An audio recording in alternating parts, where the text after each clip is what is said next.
And so Mona has this wonderful spoken word that we'll listen to right now. She's the head of operations at the Sandbox, and she is the founder of AfriRato, a platform, a podcast platform, and an SME. Ladies and gentlemen, welcome, Mona. Yeah. Good morning and welcome to the Big Baraza powered by Sandbox International. Today is day one of this conference, and as we celebrate the first of many Barazas that Sandbox shall run, we decided what better way to launch than on Africa Day. Why Africa Day? It is simple. Here at Sandbox, we are Pan-African at our core with a global outlook.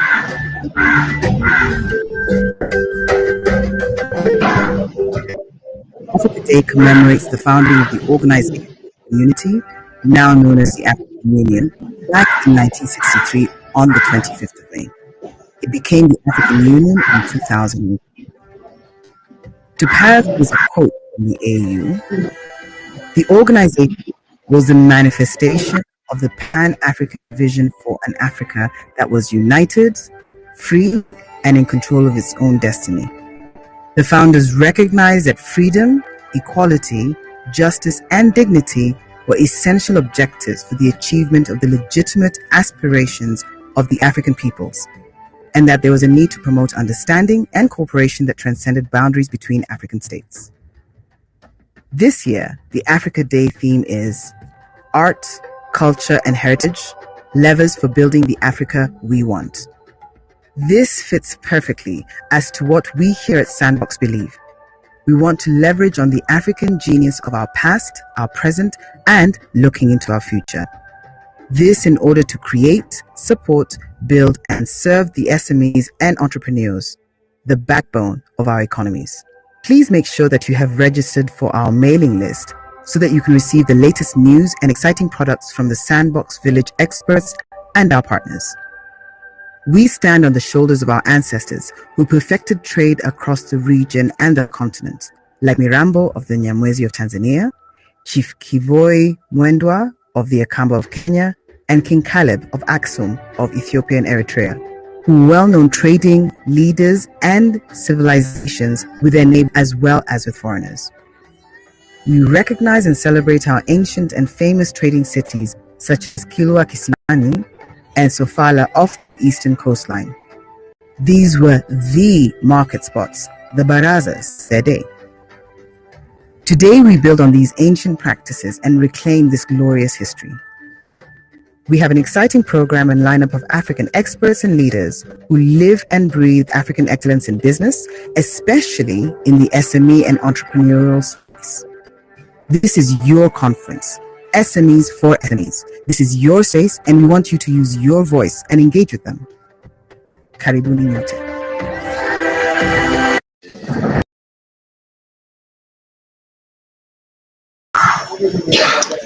Thank you very much, Mona, for that wonderful spoken word about Africa Day. I am proud to be African today, and I hope you are too, if you're from Africa and you're African. Now, I'm about to introduce a big man, a good man. I'm about to introduce a friend, a visionary, a man who has worked very hard for the last almost 15 years to bring SMEs to the forefront, especially African SMEs to where they should be. He is passionate about Africans, and he is passionate about business and African businesses. His name is Jonah Minamo, and he's the founder and CEO of Sandbox, and he is the visionary behind the Big Baraza. Jonah Minamo helps and loves to help businesses and entrepreneurs in Kenya and across Africa to innovate and to develop a wide range of entrepreneurial strategies and to help them scale. It's hard to encompass everything that Joram is, but I'll tell you this, we couldn't be luckier in this generation to have a man who believes in small and medium enterprises like this guy does. And so, the visionary, the founder of Sandbox, and the person who has brought us all together, ladies and gentlemen, put your hands together for Mr. Jonah Minamo.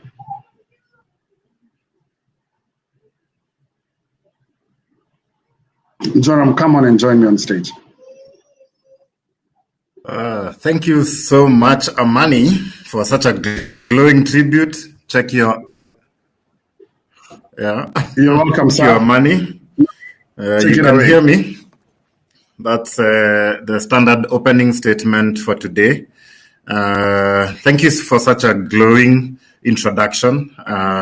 You can check your M-Pesa. I have sent something just because of such a glowing introduction. But welcome everyone to the Big Baraza. We are very excited to have everyone here with us. This is a first event for us, but we are quite excited at the conversations that are going to be coming down the day as we begin. And I just want to take this time to welcome everyone who's taken their time to register. I would like to take this time to thank all our partners and our main sponsors, both Facebook and Jubilee, and every other partner who's come on board, whether as a speaker, whether as a collaborator, whether from government or private sector, or the SMEs who are really the center of what it is that we are doing here today. And I would just like to start by, speaking about why we have this big Baraza. And for that, I would like to share with you just a quick presentation concerning, how we ended up where it is that we are today. Basically, how we ended up at the Big Baraza began with the year 2020 that was.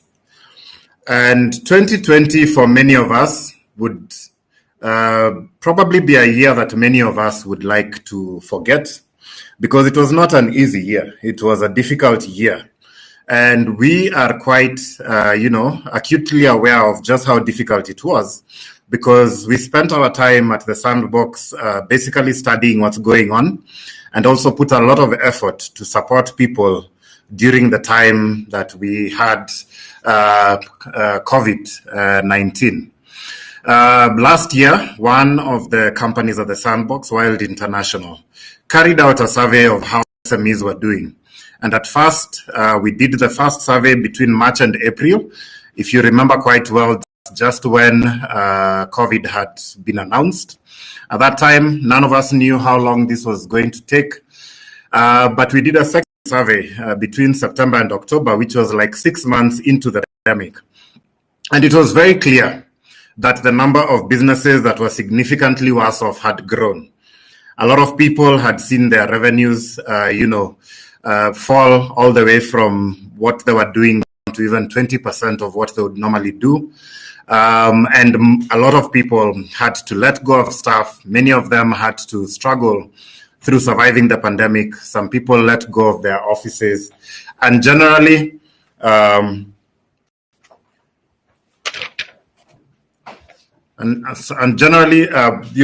was a relatively difficult year. I'm told my settings are such that I'm not sharing my entire screen. Let me just quickly change that. I think we have gotten used to this with all the Zooms that we've been doing. And so it was clear that a lot of, small to medium-sized enterprises generally, struggled through the year. And there were tough decisions to be made as far as, business was concerned. And many people just getting to the end of the year and their businesses still running was considered, great performance. Another study that was done by another sandbox expert called Collect Pro was on personal indebtedness down the year. And from the survey that we did, only 33% of the people that we surveyed were up to date with their debt repayment. Up to 50% were slightly behind, significantly behind, or unable to repay their debt. And so with all the data that we collected here, it was quite clear that people were struggling to keep things going, and that, businesses needed to rethink how they were operating in order to survive. But something else was happening in that same year, because we launched the sandbox in February of 2020, which was exactly 1 month just before the pandemic hit. And for many of you, you'll know that the Sandbox is a physical space that kind of carries out a co-working format for the experts to collaborate together. And everybody was basically worried for us, wondering, you've just launched a big new idea. Are you going to survive? And we came together, even as the COVID announcements were being made, and began to re-strategize and just to see how, as a community, we can surmount the challenges that were coming as a result of COVID. And so we launched a Sandbox, which is a one-stop shop made up of 25 different areas of expertise that are brought together under one to serve SMEs. The people in front of you are the experts that are here. We have everyone from governance to digital marketing, ICT, customer experience, audit, tax, brand, marketing, like you name it. All these people came together under physical space to say that they were going to join hands, create solutions that help keep SMEs afloat. And so we were lucky because we had 25 heads instead of one, just to strategize through the year and see how do we keep our businesses going. But even more importantly, how do we keep the other businesses that are coming to the Sandbox? We were pathetic of the fact that SMEs were struggling out there, SMEs ourselves, and we took time to just think, how can we re-strategize during this time? And as we did that and helped out different SMEs, we began to realize that also having a positive effect on ourselves as a Sandbox. And data that we collected down the line from the different services that are here, that are collaborating here. In front of you, you can also see just the different engines that we have at the Sandbox and the different companies that are right there that you can access. All these services are available here from these different companies, and the individuals that I showed you just before are the same ones who run these businesses. And so as they came together to work together, something began to happen at the Sandbox itself, which is that we began to see the companies that were at the Sandbox growing. And this was, quite a unique phenomenon because at the end of the day, everyone during COVID was talking about the fact that business has reduced and they were, struggling, letting go of people. But at the Sandbox, the reverse was actually happening. Every company actually hired a minimum, a mean of 2 people when you look at the number of part-time jobs that were created at the Sandbox, and 3 full-time employees as well. So while businesses were struggling out there, here at the Sandbox, we actually had the opposite happening, where we were actually recruiting so that we can continue to support the SMEs that are out there. At the Sandbox, it was also very clear that people served a larger number of clients than they had done the year before. So it was clear that something about the formula that we had put together was working. And by the end of the year, there was actually a 79% increase in revenue collectively from all the Sandbox experts. So it was, very clear that something was happening that was positive and that we had come across a formula that was working. During that time, we also managed to attract others who share the same concern as ourselves in terms of building SMEs, and managed to build partnerships with the organizations in front of you.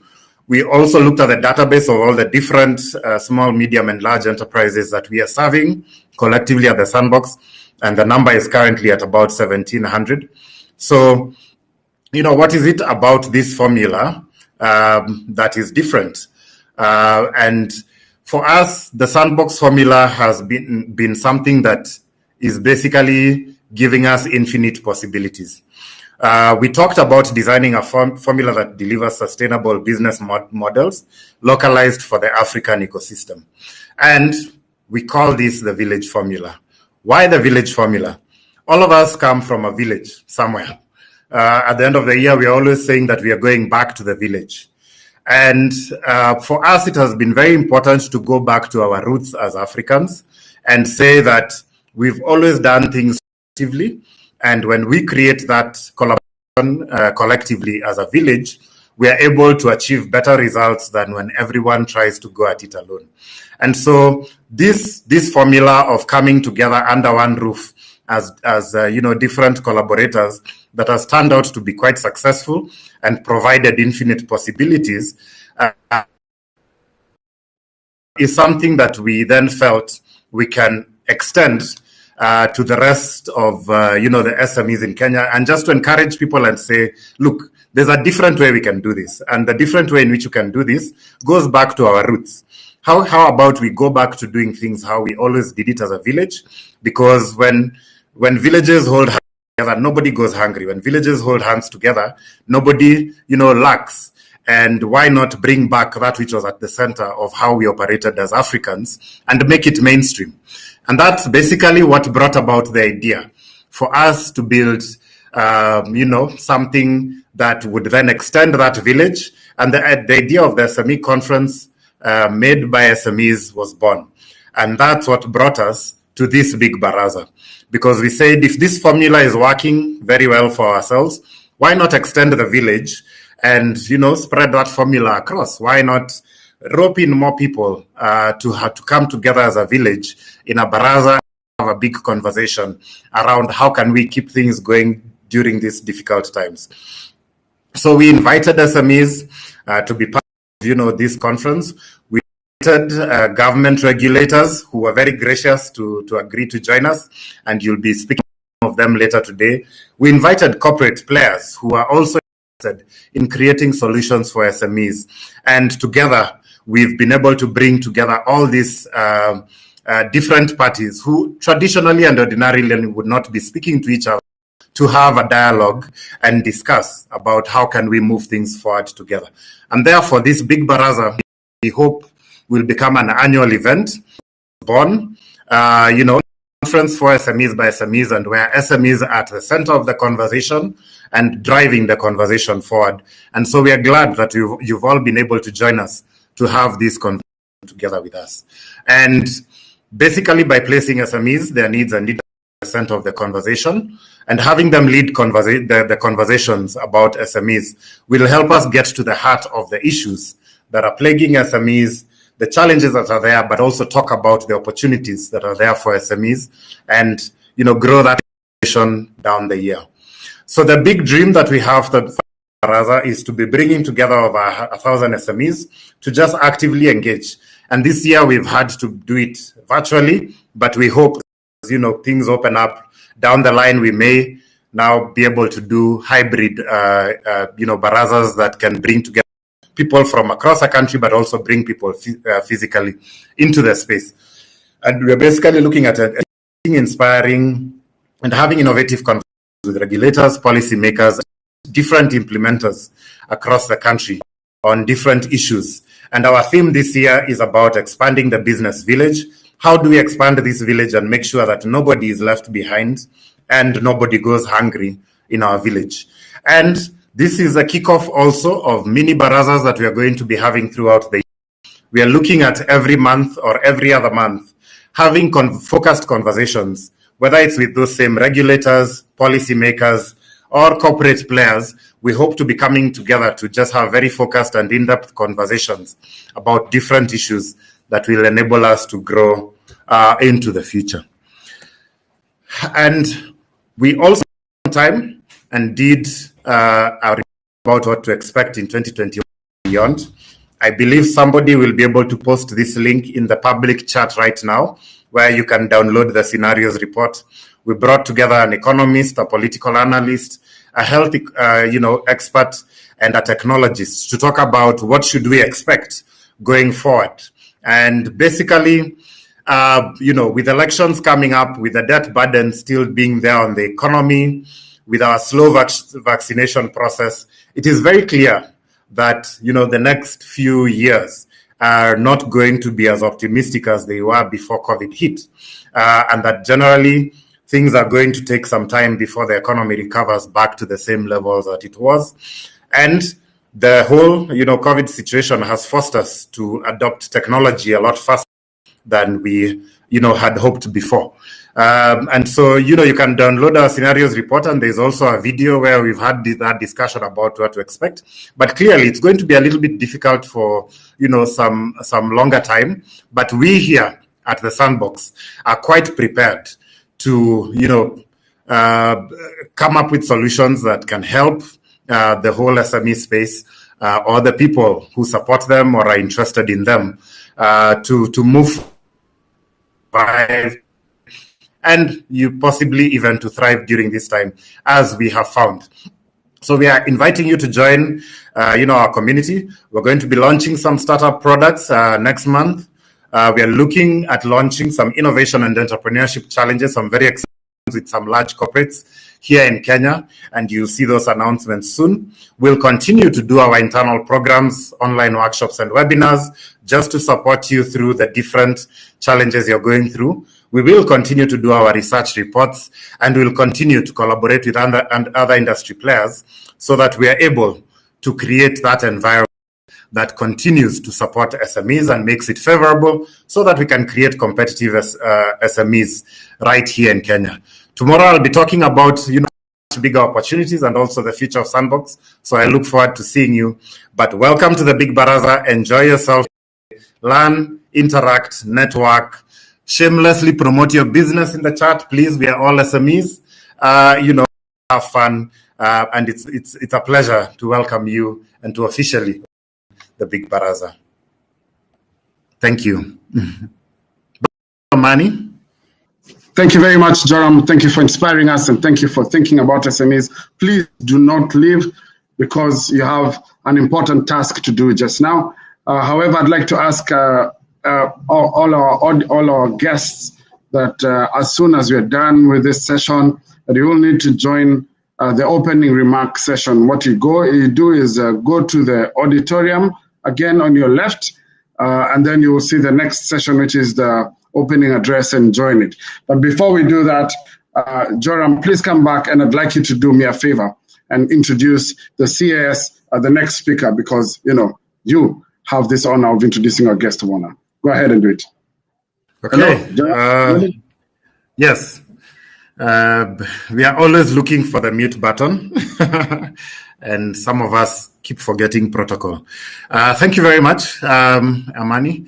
We have the honor of being graced by the Chief Administrative Secretary at the Ministry of ICT, Innovation and Youth Affairs, Ms. Maureen Bakker. And we thank you so much for, as a government player, just taking the opportunity to come and spend this time with us, share with us what the government is doing, and we are looking forward to the conversation with you.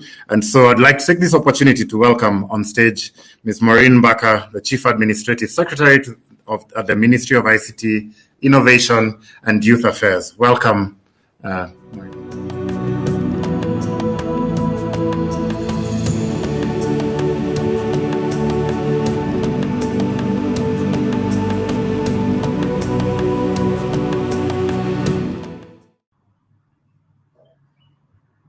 Good morning.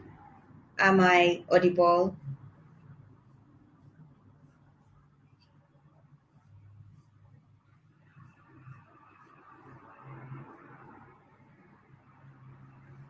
Hello, good morning.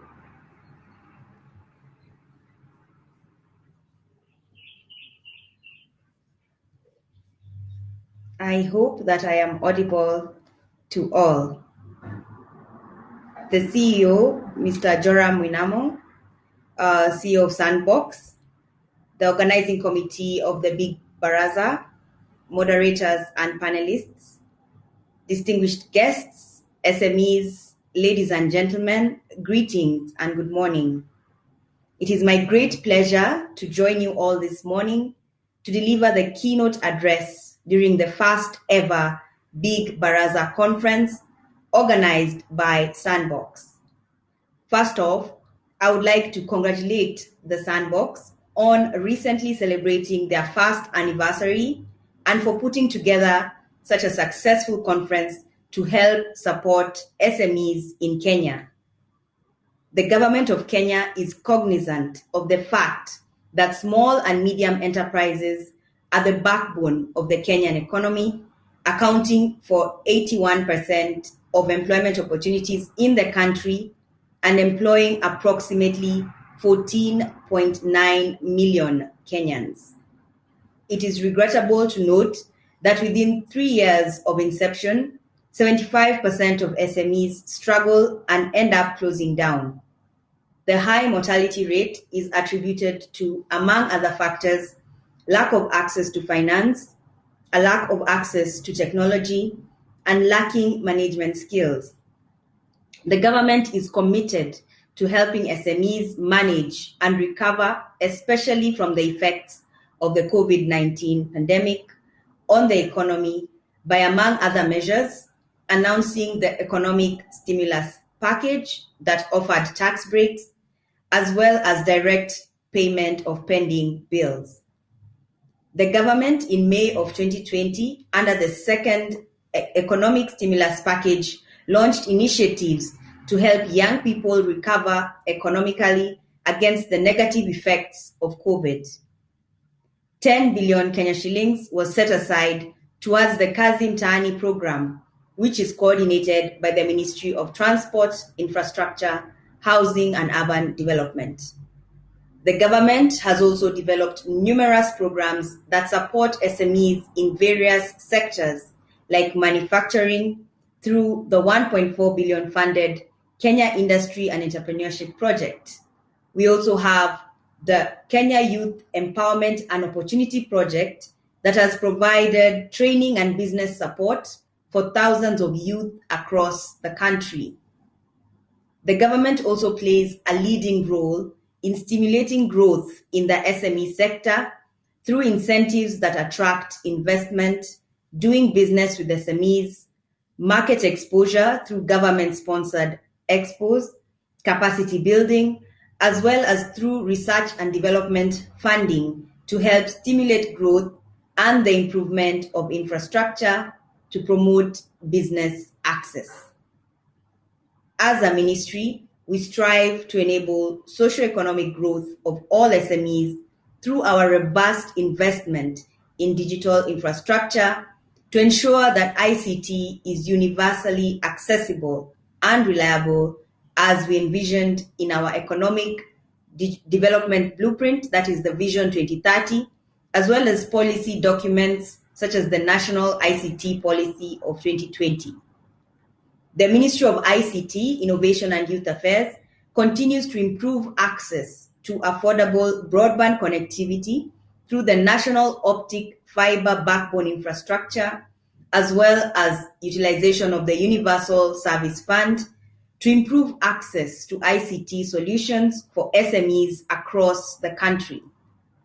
On engaging the youth and fostering innovation-driven entrepreneurship, the ministry has established the Ajira Digital Program, which seeks to have young people earning from digital and digitally enabled job opportunities. The program, initiated by the Government of Kenya, driven by the Ministry of ICT in partnership with academia, civil society, and the private sector, aims to provide training and mentorship to the youth to bridge the gap between skills demand and the online gig economy. The Huduma White Box is a government initiative that supports and facilitates growth of innovations from citizens, offering mentorship and advisory support in the ideation and development processes of businesses. The government is aware that the use of ICT can provide SMEs with valuable information, increase knowledge, improve performance, improve e-relations with customers and suppliers, increase efficiency, and reduce the cost of production. And we are committed to ensuring that we support our SMEs in achieving their goals for the development of the Kenyan economy. It is my hope that through this big Baraza, we can share information and learn from each other on ways to strengthen Kenya and Africa's economy at large through job creation and the growth of enterprise. It is also my desire that this conference showcases the government's commitment to economic development through good leadership and informative conversations about financing, trade, policy, and scale. The conference's theme, I note, is expanding the business village, which aptly describes the world in the 21st century, where we are all interconnected by use of ICT. The Ministry of ICT, Innovation and Youth Affairs appreciates the enthusiasm in coming together and having these important conversations with the aim of providing a suitable environment for SMEs to thrive. Finally, I look forward to hearing from all of you as we share ideas for the growth of the Kenyan economy and that of Africa by extension. Thank you, and God bless you all. Asante.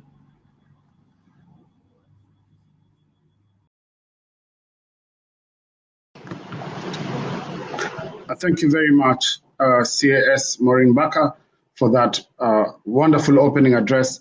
I don't know if you've left the session yet, CAS, but if you're still here, I'd like to just ask you a question too before we can let you leave. Is that okay?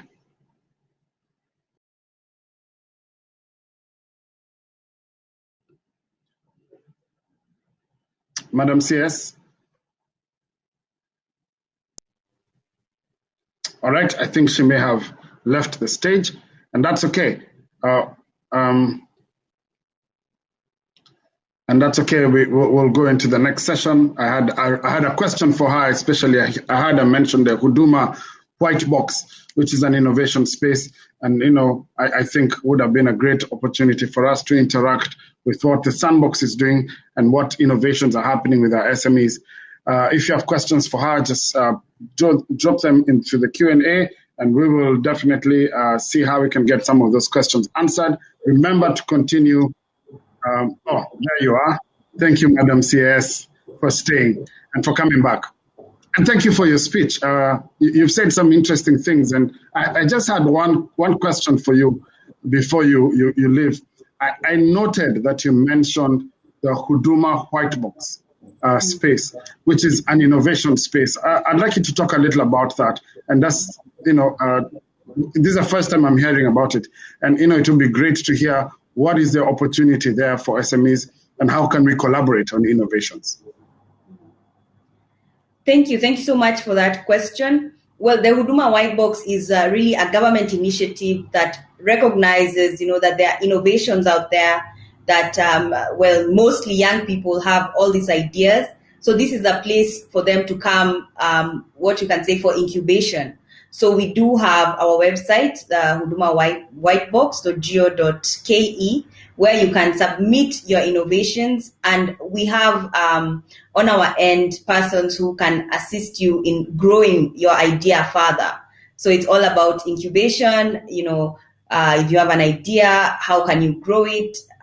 We can connect you with the partners. So it's really about growing your ideas. So please, for more information, do go to the Huduma White Box website.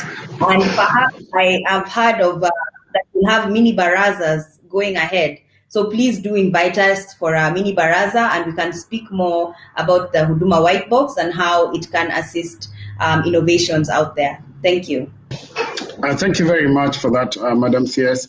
CAS, I think for me, I see such a great opportunity for collaboration with someone like the Sandbox, who's supporting SMEs grow, and seeing how we can also support your efforts with the White Box and with innovation. And so we'll be trying to follow through that conversation. We'll be following through that conversation, and we look forward to supporting and collaborating on the efforts that the government is doing. Before you leave, or as you leave and go back to the backstage, there'll be a space for you to interact with the media, and we'd like you to do that for a little bit. But thank you so much for gracing us. Thank you for giving us a wonderful opening address, and God bless you. We look forward to seeing you in other sessions. Thank you. Thank you. Thank you for having me. What a wonderful way to start our conference today. Just knowing that the government, despite how we feel right now about the tough times that we are all going through as small businesses, the tough times we're all going through as part of this COVID experience that the whole world is going through, what a good way to know that there is opportunity for us to engage in the development of the SME space and in the development of our businesses. And I'm very grateful for that. Now, we have an exciting session coming up next. And this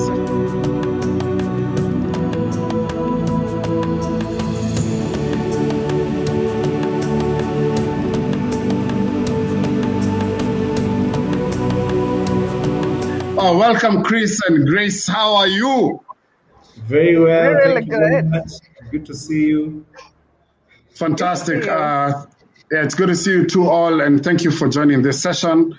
Again, I'm very privileged to have both of you here. Maybe Grace, you can start just by quickly telling us a little about Atara Solutions.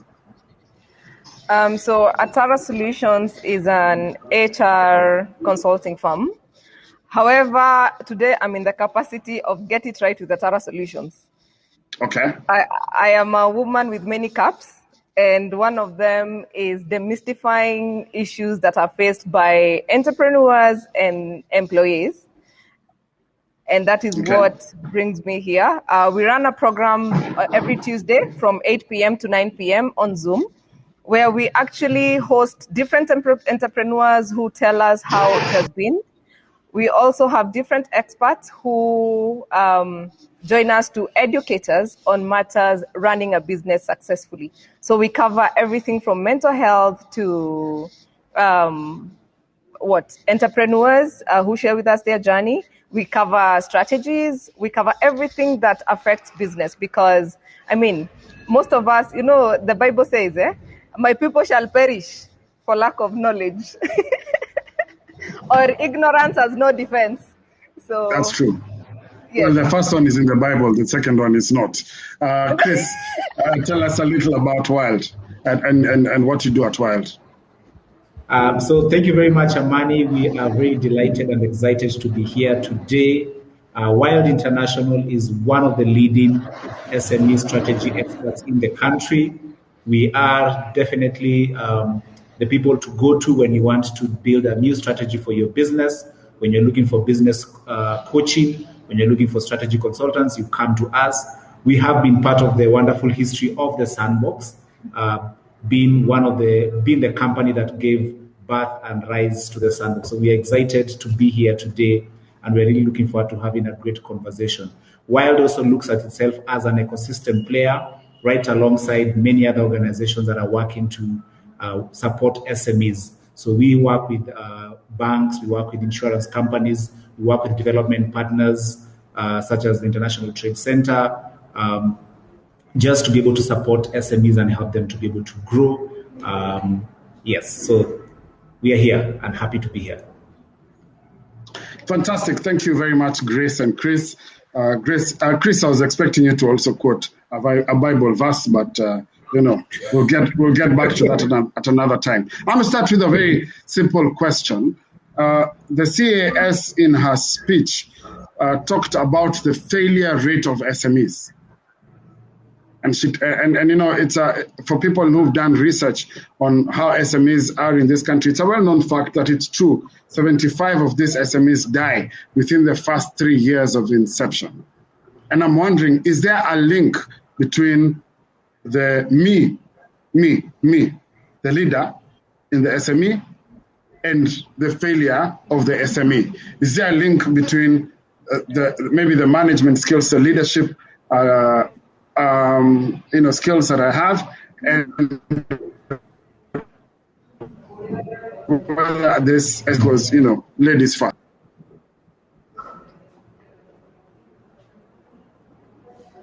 Okay, so Grace, you're going first. Okay, I didn't hear the last part.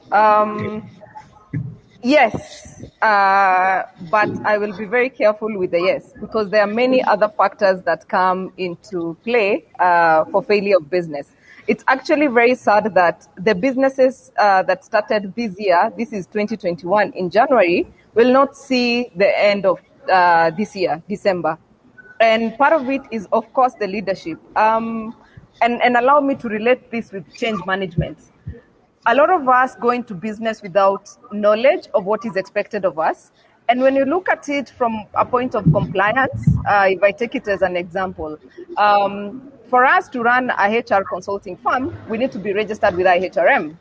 Now, that we know. However, when it comes to KRA, we may not be very informed about what exactly they require of us as a business. And this I'm talking from a leadership point. So if you're a leader and you're not informed in terms of compliance, it could cost you. Because of taxes, because of registration even. I have a couple of friends who are not even able to register limited companies because they are scared of what that means in Kenya. So yes, it has something to do with the leadership, but not in its entirety. Leadership, obviously, if you don't know how to manage your time, if you do not know how to prioritize, if you just woke up and went into murky waters and do not have support system, obviously, the challenges may not be, you may not be able to handle the challenges that come with entrepreneurship.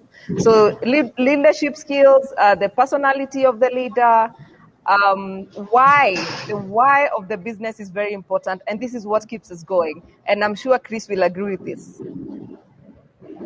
Yes, so let me say this. A business, for it to succeed, requires several ingredients. But before I talk about that, I'll give you a story.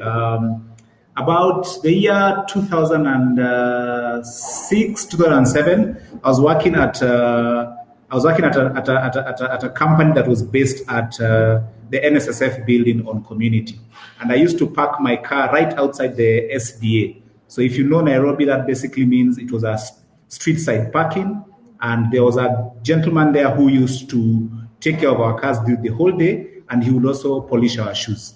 Now, this guy used to ask me, Chris, can you give me your car to use as a taxi? I will tell him, no, I can't give you my car to use as a taxi. But when I get money, I'll buy a car and then you can use it as a taxi. Anyway, so the long story, to be cut very short, is that I met this gentleman around 2014. That was several years after I'd left that place. And I kid you not, the guy already had now 2 taxis that he was operating. And he then became my go-to taxi driver when I was going to the airport or when I was going out of Nairobi. And that story for me tells me about the personality of an entrepreneur that works, that actually is able to build resilient and successful businesses. And they are there. When you look at it, you look around at you, you'll always notice that there's always that one entrepreneur or that one business owner who has certain criteria in them.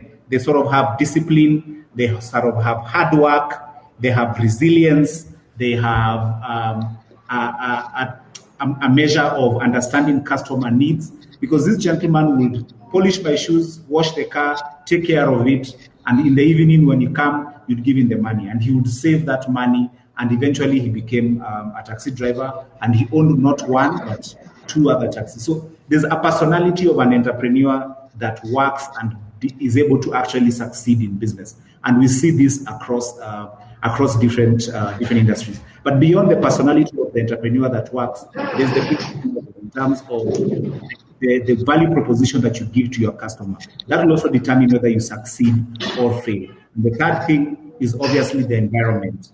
If you start a business today and somebody else starts a similar business in, say, a country like Somalia, you're not going to experience the same level of success or the same level of progress because definitely the business environment has something to do with how you will succeed or not succeed. Back to you. Thank you for those highlights, and thank you for such a wonderful story. That's such an inspiring story about the taxi driver now, before shoe shiner. Yeah, exactly. I have a question for you, and I think Grace has dropped off. I hope she's able to join us back. But Chris, we hear this thing about 81% of all employment opportunities are from SMEs. We hear this conversation about the importance of SMEs pushing the economy or growing the economy. But we are in a culture that does not encourage SMEs to shout about themselves. We're in a culture that does not encourage SMEs to talk about. In fact, we're in a shame culture. In Kenya, there's something we say, kujaribu tu, usually in tunangangana in a normal dialect. And exactly, we don't want to say what we're doing. We don't want to say how we are succeeding. We also don't want to, talk about our businesses. And exactly, tunaskuma, no kogeria in some languages. And I want to ask, should SMEs be shouting about themselves? And should they be amplifying their voices? Is that the right thing to do? And if so, how can they be effective at doing it? Let me tell you, if you are an SME, you need to go to the top of KICC or you need to go to the top of Times Tower and shout about what you're doing so that anyone who hears will be able to say, wow, this is the company that I want to work with. This thing about being humble, being modest, I don't want to be number one. I'm okay. I'm just part of the class. They normally say I was part of the team that led to the success. No, you're the team leader. You're the guy who brought it to be, and we have to keep reminding ourselves, man, that we are doing something that is very hard. We're doing something that is very difficult. And guess what? Nobody's going to celebrate you. You have to big up yourself. And there's even counter narrative. You have to fake it till you make it. You have to act it till you be it. You have to go there and tell the customer that we can do this for you. In fact, when we were starting our businesses, we used to debate, do I call myself the CEO or do I call myself the marketing manager? And we used to have two business cards. One is CEO, the other one is business development manager. Just depending on who you meet, because sometimes you want the company to look bigger than you are. So, you say, you know what, I'm going to consult my CEO and come back to you with a better proposal. I'm just the business manager. But sometimes you say, you know what, I'm the CEO of this company, I can make the deal. So you have to big up yourself. And definitely one of the ways to do that today, digital technology is your friend. Today we are on this platform. I can see we have more than 200 viewers online. I've seen people chatting on the panel, discuss and talking and saying what they're doing. Digital is our friend. So Facebook is there for you, Twitter, Instagram, WhatsApp. Find a way how to, Find a way on how to position yourself and to put yourself on the platform. One of our experts at the Sandbox, who is in charge of PR, normally says that a long time ago you used to have to write KBC or radio something, a lot of money to be able to feature you. Today, you have your own handle and nobody's charging you to feature yourself, So speak, it's a free channel. Speak. That's what I have to say. And, oh yes, let me just throw in this there. We have a wonderful partnership at Wild International with Facebook, and that partnership allows you to learn how to use Boost with Facebook tools so that you can be able to highlight and to grow your business. That training is available free of charge. We've been running it for the last 2 years. We've trained more than 8,000 businesses. This year, our goal is to train 6,000 businesses and put them online and help them to be able to use Facebook tools to highlight and to connect with new customers. And we're able to do it. How can I join the training again, Chris? We'll share with you a link on how to join the training. It's there on the chat. You can click there and you can actually have a session. One of the sessions is going to be on Thursday, and it's going to be right here on this platform as part of the Big Baraza. All right, fantastic. Grace, your thoughts about how SMEs should be talking about themselves. I'm already seeing them pushing on the discuss button, and I like that. But just give me your thoughts. Should we be shouting?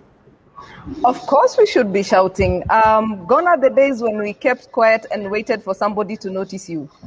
No one owes you anything in this world, and therefore you need to actually take it upon yourself to get yourself out there. Now, there's something that we are all suffering from, and especially leaders. Okay, not all, but most of the leaders, and the reason why they take a back seat is something we call an imposter syndrome.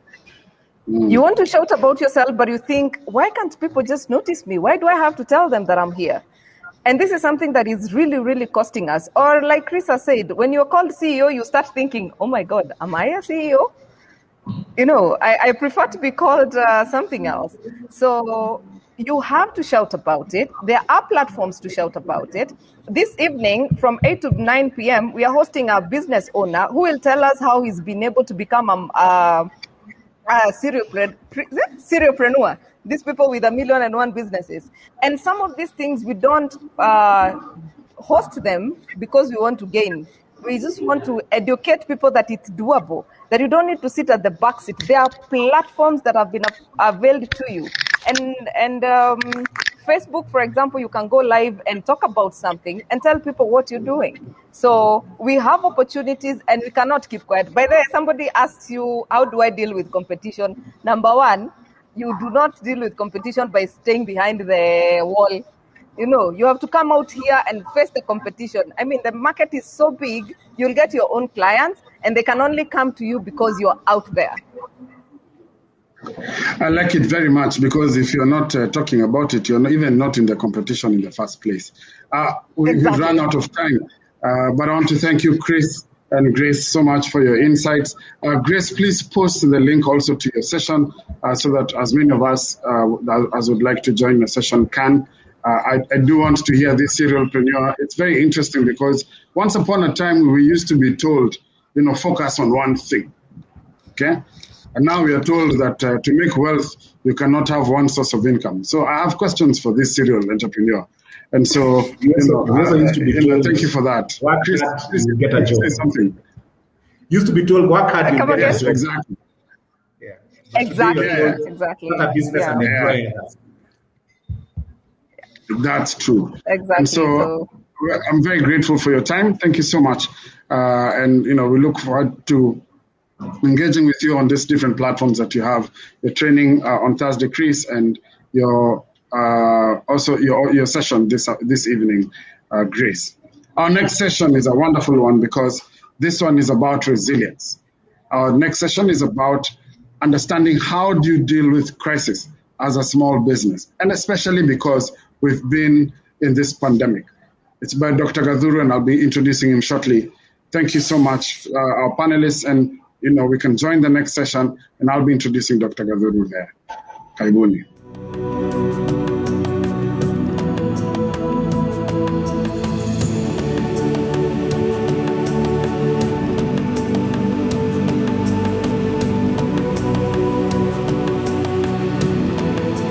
Our moderator, Amani, and the Sandbox team, notably led by Nekesa and Joram, for the invitation.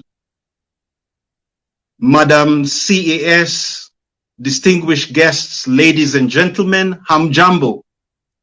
Good day to you all. My name is Dr. Gadhuru. I am the founder of Kipia Africa, a medium-sized enterprise. Kipia is a knowledge business providing specialized professional services in the sectors of water, energy, mining, construction, and manufacturing.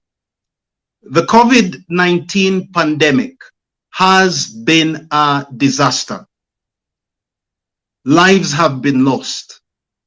Dear small and medium-sized enterprise colleague, how do we lead in a time of crisis?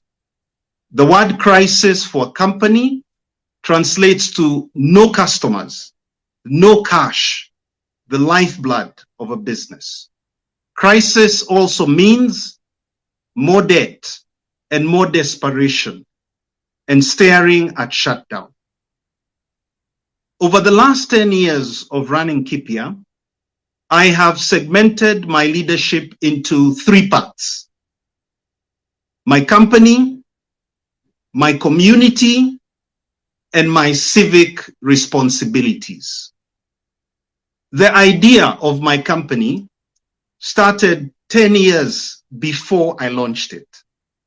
After graduating with a doctorate degree, I was determined to start a multi-billion-dollar business, just like any sensible founder would. I had no money, no experience, no industry networks, but what I had going for me was a big idea. It didn't take long to realize that I was dumb and broke. Thank God I was young. My late mom, in her wisdom, arranged for me to meet a senior business leader. I explained to him how I was going to change the world. He keenly listened to this excited kid. When I finished, he adjusted his spectacles and gently said, Daktari, first work in the industry you wish to start your business in. This was the crisis of confidence. Do I keep pushing an idea whose time had not come? Or do I look for a job, get employed? I had limited choices. Having a job is good. I threw myself fully into employment and rapidly grew through the ranks from a local service engineer to a country manager to an expatriate global product manager based in Europe and the global vice president for marketing based in the USA in a multi-billion-dollar multinational corporation. I got married to a wonderful wife, and we had a beautiful baby. I also acquired some assets, vast experience, and global networks. I was a business class flying globe trotter.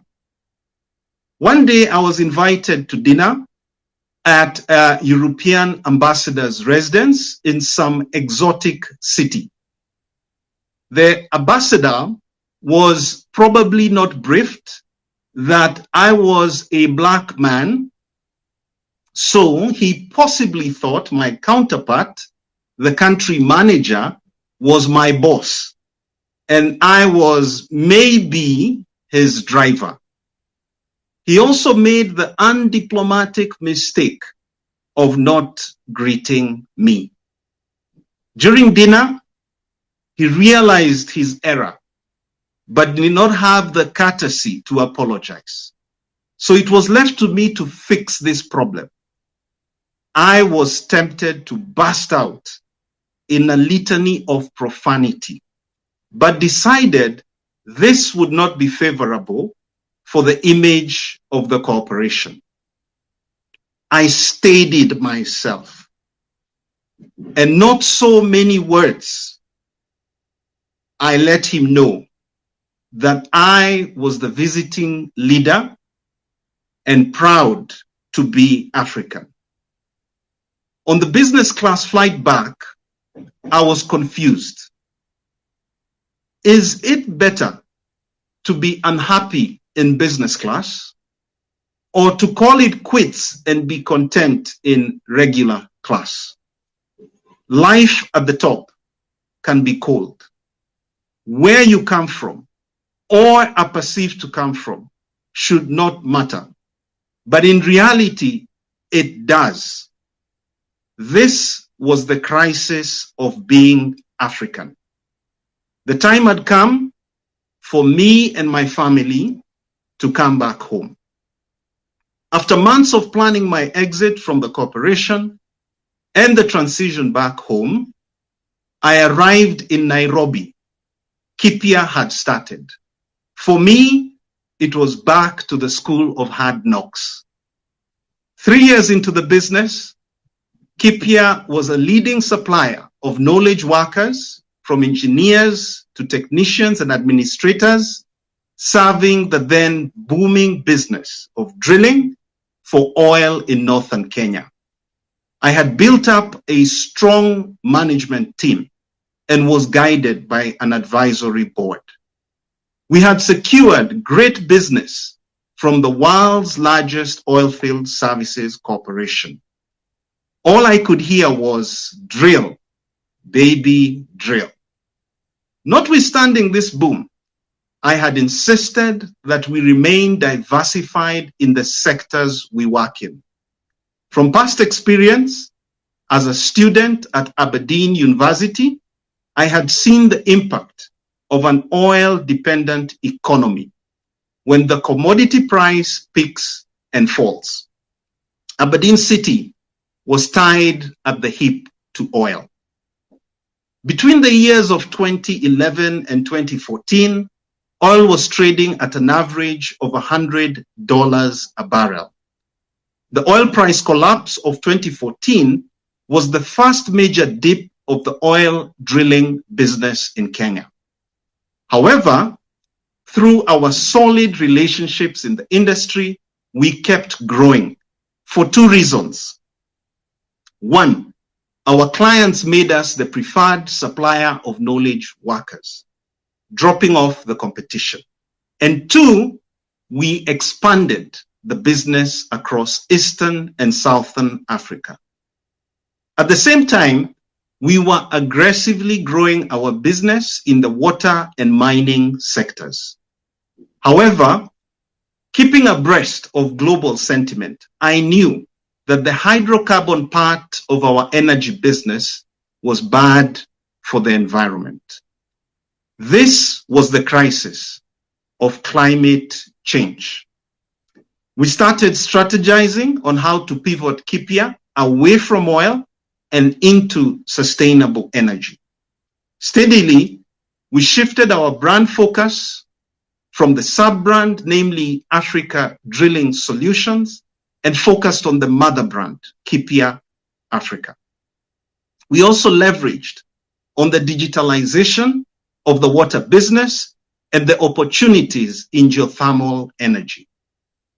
Coincidentally, geothermal provides sustainable energy, and it is abundant in Eastern Africa with massive potential for its growth as a source of power for Africa. The skills and tools used in prospecting and producing oil are similar to those used in the geothermal industry.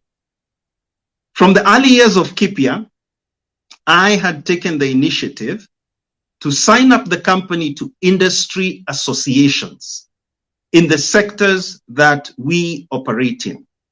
This plugged us into communities of like-minded people, some of whom were our competitors.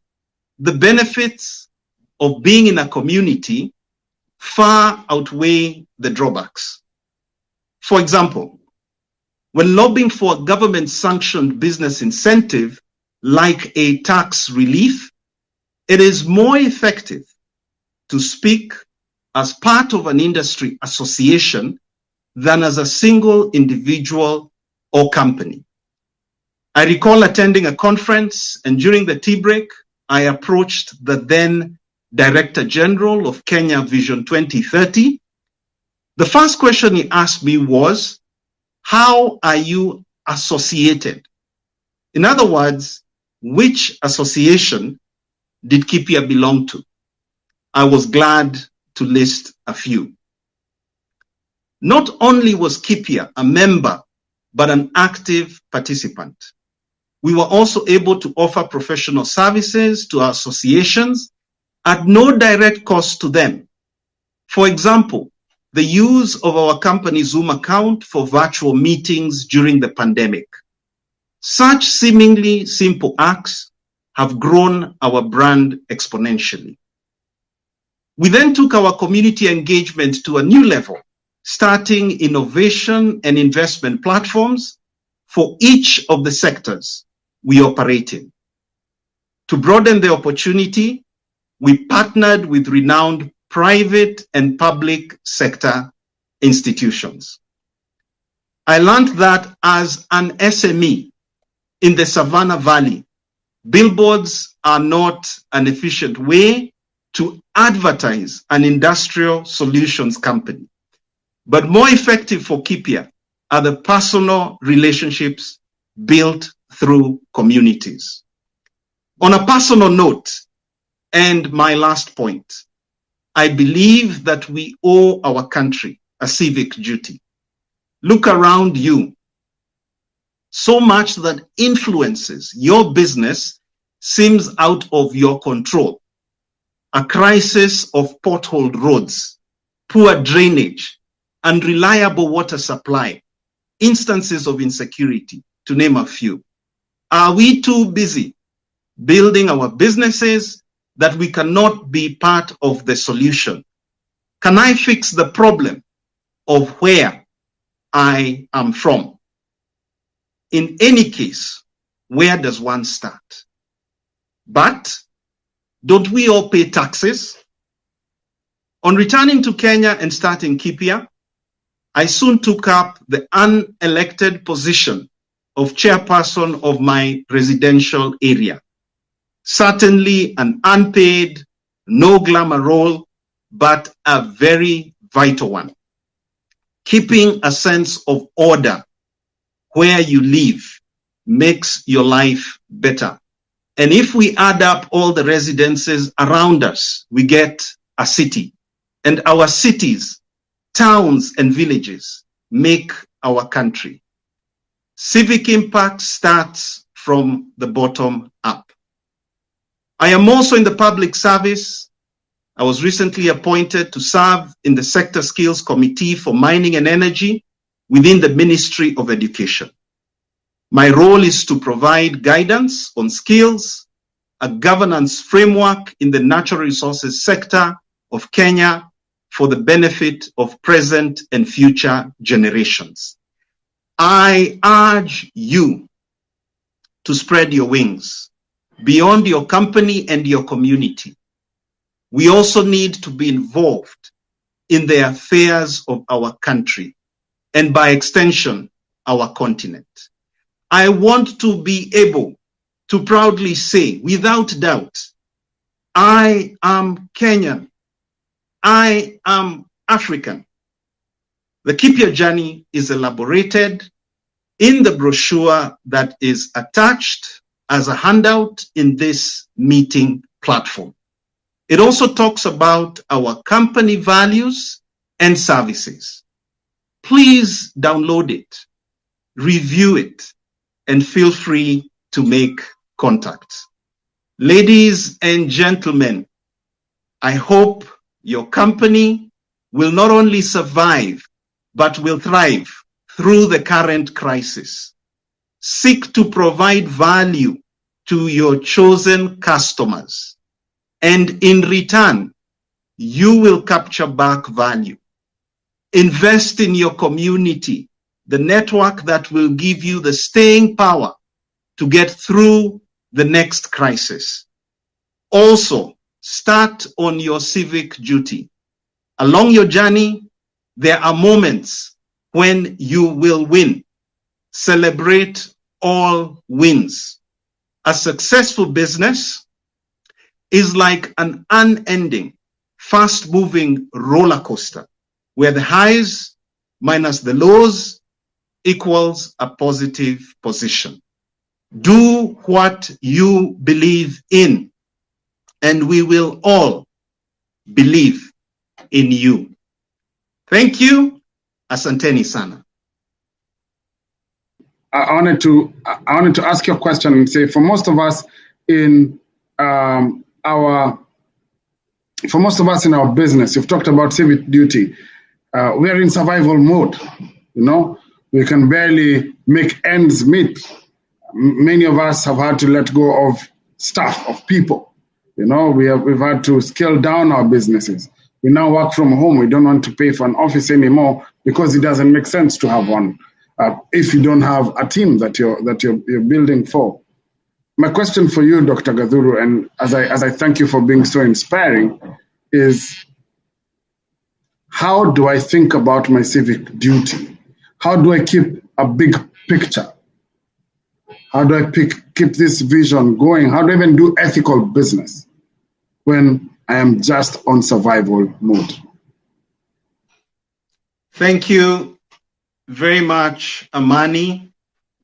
How do you think of civic duty when we are in a position of survival?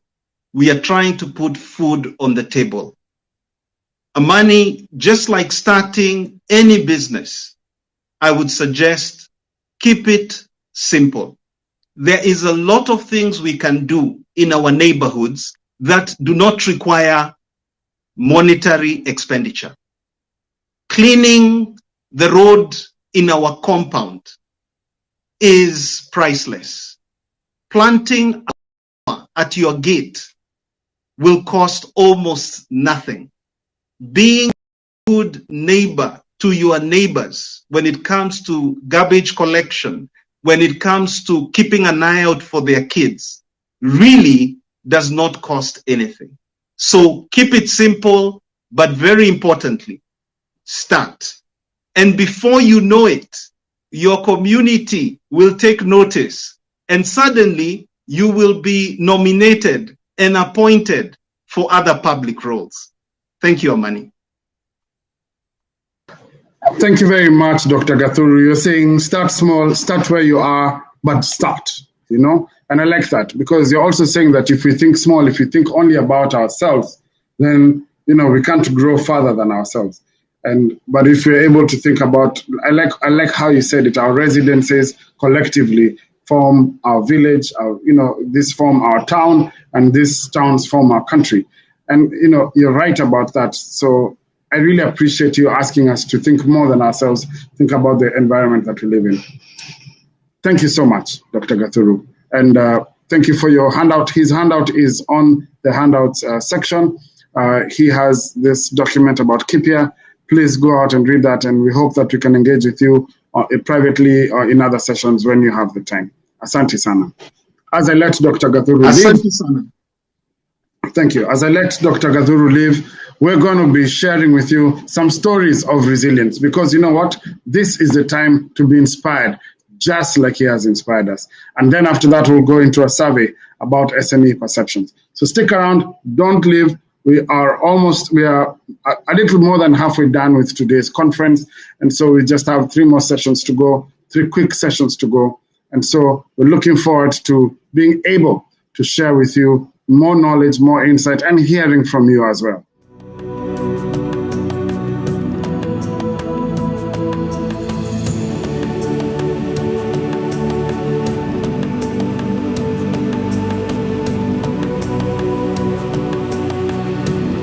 Yeah, so let me go through what the survey told us. And of course, just in terms of context, then this is a virtual SME conference for SMEs, by SMEs.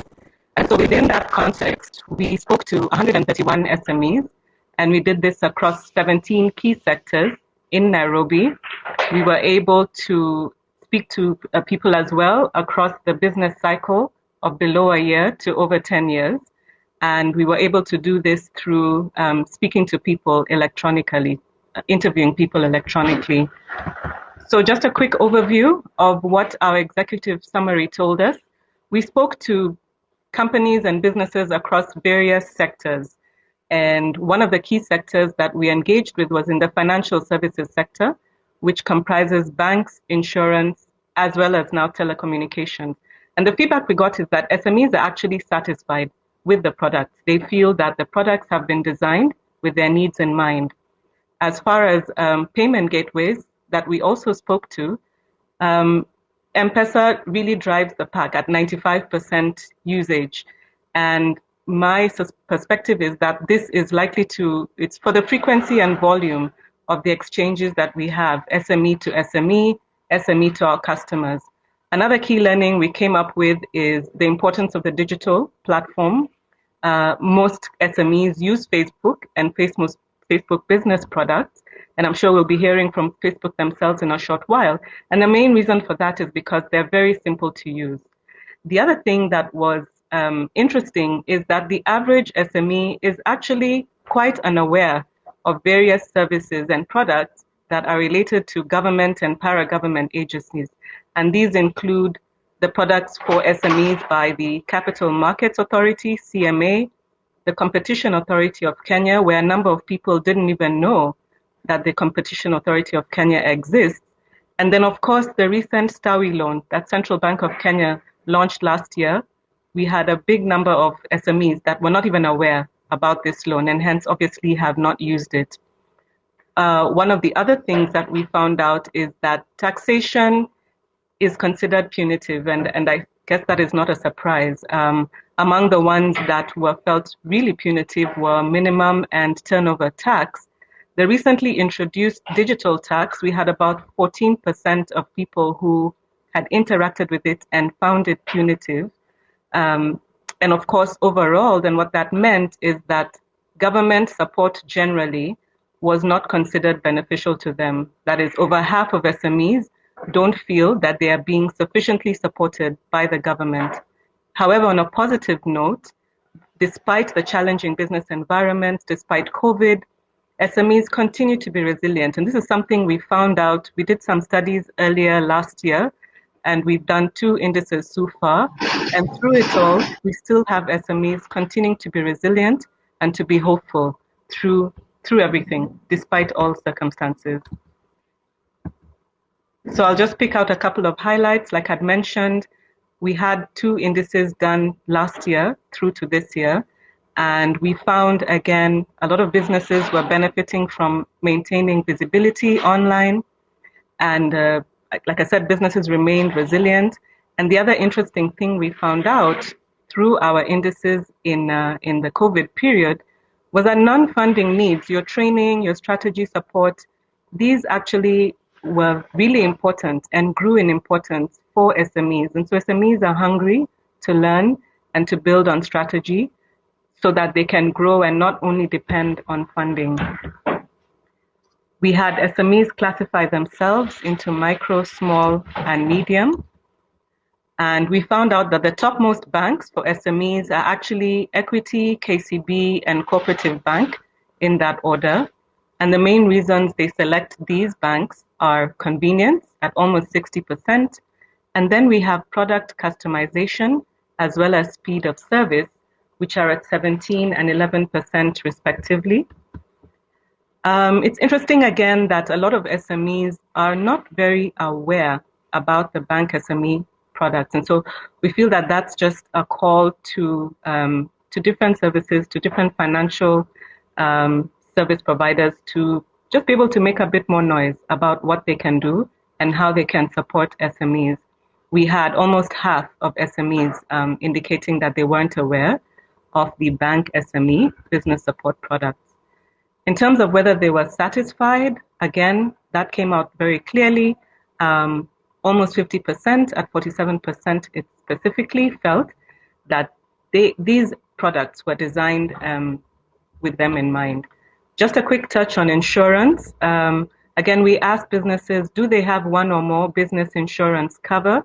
We found a majority did not. That was 65%. But for the few that had, the top products were for staff medical covers, public liability, and asset insurance. Staff medical covers almost at 50%. In terms of those who are considering cover, however, we have a big number, 60%, who are saying that they are interested in putting up cover in 2021. Having a look at your telecommunication providers and the SME relationship, Safaricom tops the list at 86%. And the main reasons for this are for use of SMS, data, and fixed line, which are considered the key products that SMEs will engage with in the Safaricom network. We were also interested to know from payment networks providers what the relationship was like with SMEs. Here, Visa Debit topped the list, and we know that they run a small business hub that encourage SMEs to partner with them. The most common payment gateway, which include your organizations like PayPal, iPay, Airtel Money, 94% use M-Pesa for a payment gateway service, which just goes to the high amount of transactions that happen through the M-Pesa platform. Taking a look at social media, again, as mentioned earlier, Facebook and Facebook Business top the list. We also then have LinkedIn and Instagram not far off. And again, as been said earlier, digital is the way to go. Digital continues to be the way to go, and these remain the preferred platforms. As mentioned earlier, we had a lot of SMEs not being familiar with CMA and with CBK and some of Government of Kenya's products themselves. So when we asked SMEs if they knew about, especially the the product, the AIMS product, which is specifically listed for medium enterprises, the knowledge was very low. We had almost half indicating that they were not even aware about this product. Getting a look at the Central Bank of Kenya, we asked again whether they knew about the Stawi loan.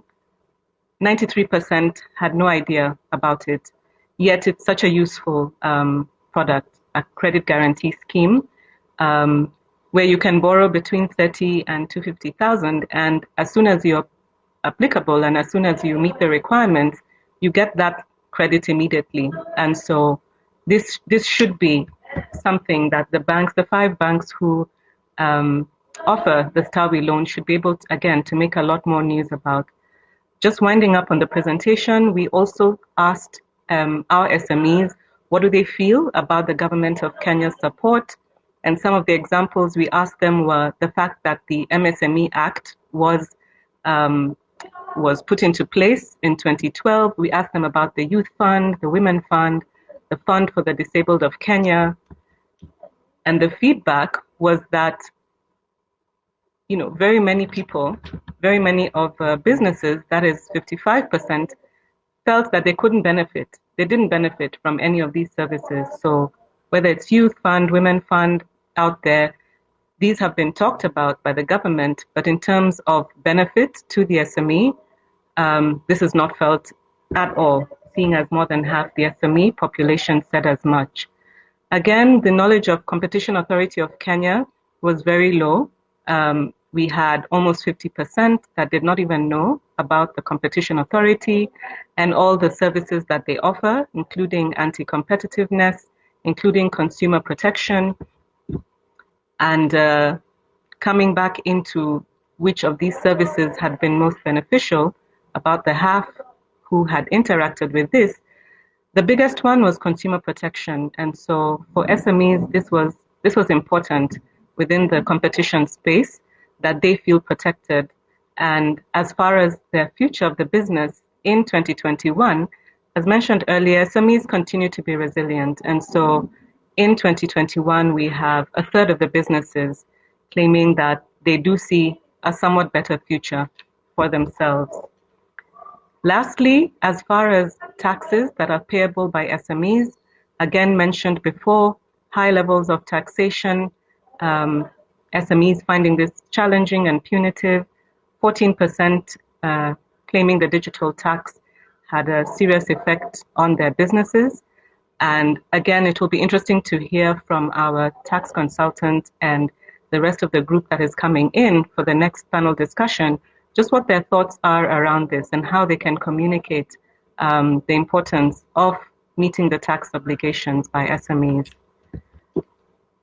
And so that brings me to the end of the presentation. Again, from Amethyst Consulting, you're welcome to visit us at our booth.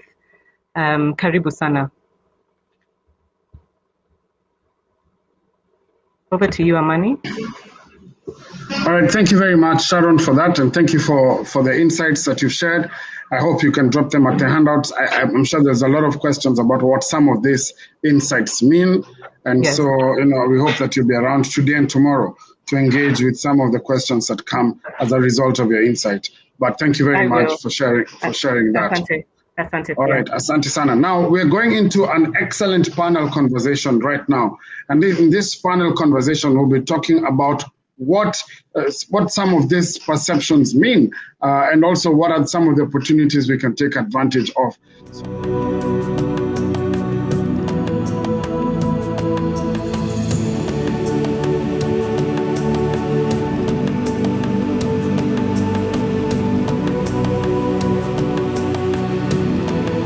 I'm a performing artist, a singer-songwriter, an advocate of the High Court of Kenya. I'm also in the media space as a TV and radio host. And I'm passionate about helping creative entrepreneurs make money from their works. That's as simple as what our mandate and our mission is at JGIP. If there's something that you have created that sits within the intellectual property, copyright, trademark, patent, that creative aspect of your business, how can we help you create it? How can we help you protect it? how can we help you exploit it, and how can we help you to monetize it. So that's what I'm about, and I'm really looking forward to this conversation. Thanks, Angie. Thank you, June. Frida, maybe you could also give us a nice introduction of yourself and the SME Founders Association. Thank you so much, Angie. I'm the founder of SME Founders Association. SME Founders Association exists to support small and growing business owners to thrive. And for us to thrive, it means that the business owner can pay himself or herself, employ others and be able to pay them so that we have a better economy. I'm also the founder of Passion Profit, where I've been helping people to package their passion into profit. And I'm really excited to be here. Thank you so much, Angie. Thank you, Frida. And lastly, but not least, Eric. Thank you, Angie. Good morning or afternoon. So I'm Eric Kinoti. I lead a team of consultants at True Quantum, where we assist clients basically around matters of tax, where we help you not just be compliant by filing returns, but also look at ways where you can optimize and minimize your taxes. I'm happy to be here and to discuss more on tax matters. Thank you. Okay, so I'm sure we were all keenly listening in on the survey that has just been presented on, and I don't know whether anyone has initial thoughts. What jumped out at you, from this survey? What are the things that either were shocking or were interesting for you? Frida, maybe you could.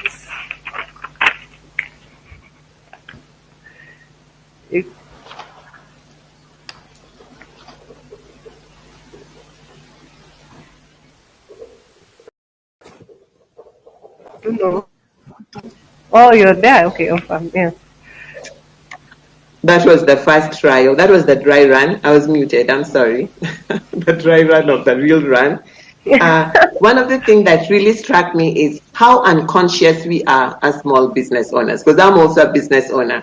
How unconscious we really are of our environment based on that research, but also just sitting here and listening to June say that her company does, her company is an IP company.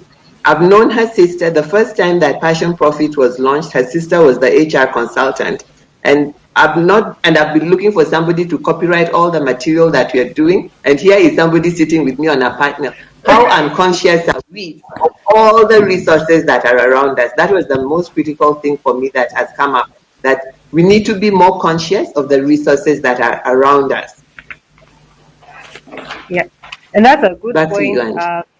Yeah, that's an amazing point, Frida. I think also that definitely strikes me as interesting, that there are so many resources and opportunities that have been given to SMEs, and we seem not to know that they're there. So I wonder whether it's a communication problem, or it's is it that the people who are creating these resources are not communicating effectively, or in the alternative, is it that as SMEs, we're busy working, busy putting our heads down and grinding to make the next shilling, instead of looking around to see where the help might come from. I don't know, June, do you have anything to add on to that? Yes, I do, Angie. I actually agree with Frida, and maybe I can just share that last month we had a World Intellectual Property Day. And every year on the 26th of April, the World Intellectual Property Organization selects a topic for all practitioners to focus on as part of creating awareness. And this year it was IP and SMEs. And I can't tell you how interesting it was to even find people who considered themselves SMEs. And what that sort of blew out of proportion for me was how we're not even sure where we fall. And I think it's tied to what you're saying about our heads are down, we're grinding, we're trying to make the business work. But when I ask people to define for me why they think they are an SME, a small or a micro or medium-sized enterprise, they actually couldn't tell me. They were like, I don't know, it's me and my sister or me and my friend. And I think we're so caught up with those sort of like structural issues that then being able to know I can walk to a financial institution and say, this is what I have, these are the assets, both physical and intangible, what facilities or what assistance can you give me? Which grants can I access? Which loans can I access? It seems like after your 5th or 6th or 10th year in business is when you can lift your head and look for these solutions, as opposed to, as you're thinking of starting your business, why aren't these part of the resources you research? And I think we need to maybe take a few steps back and try and understand why that's the case. And of course, with the IP component, there's so many things that you probably already have on your shelf that could be working for you, that could be earning money for you.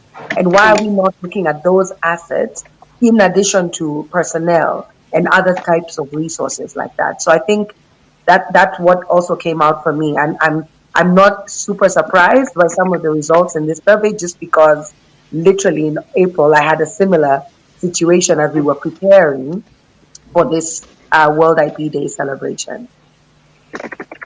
Okay. Wow.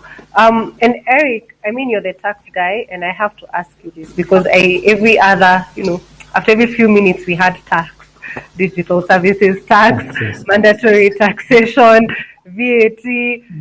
What else is there? Minimum tax. I think that one went to court. There's so many, and even from the survey, you could see that SMEs are saying the burden is too much. We feel like this is too big a burden for us. There's a lot of taxation that's happening. And the thing that just popped up to me was just wondering about SMEs and the tax burden that is placed on them.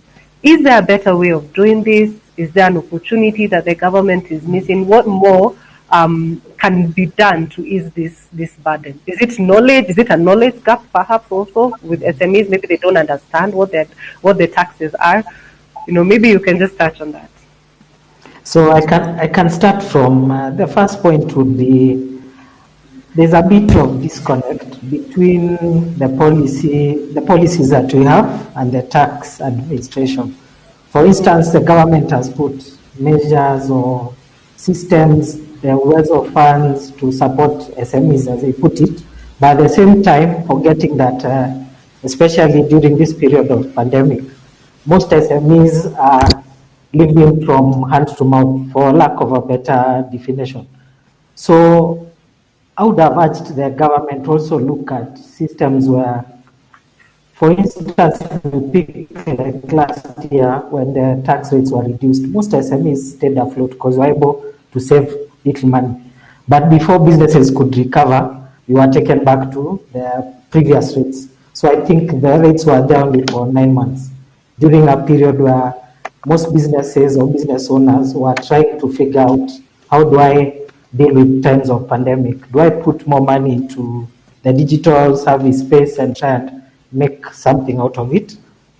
So that disconnect between the policy and the tax administration needs to be addressed. And when we say tax administration, it's not just about looking at taxes in a way that all taxes will fit all businesses across the board, but also appreciating that SMEs, especially in this country, play a vital role in creating employment and ensuring even there is a trading going on. Then the second thing would be sensitization.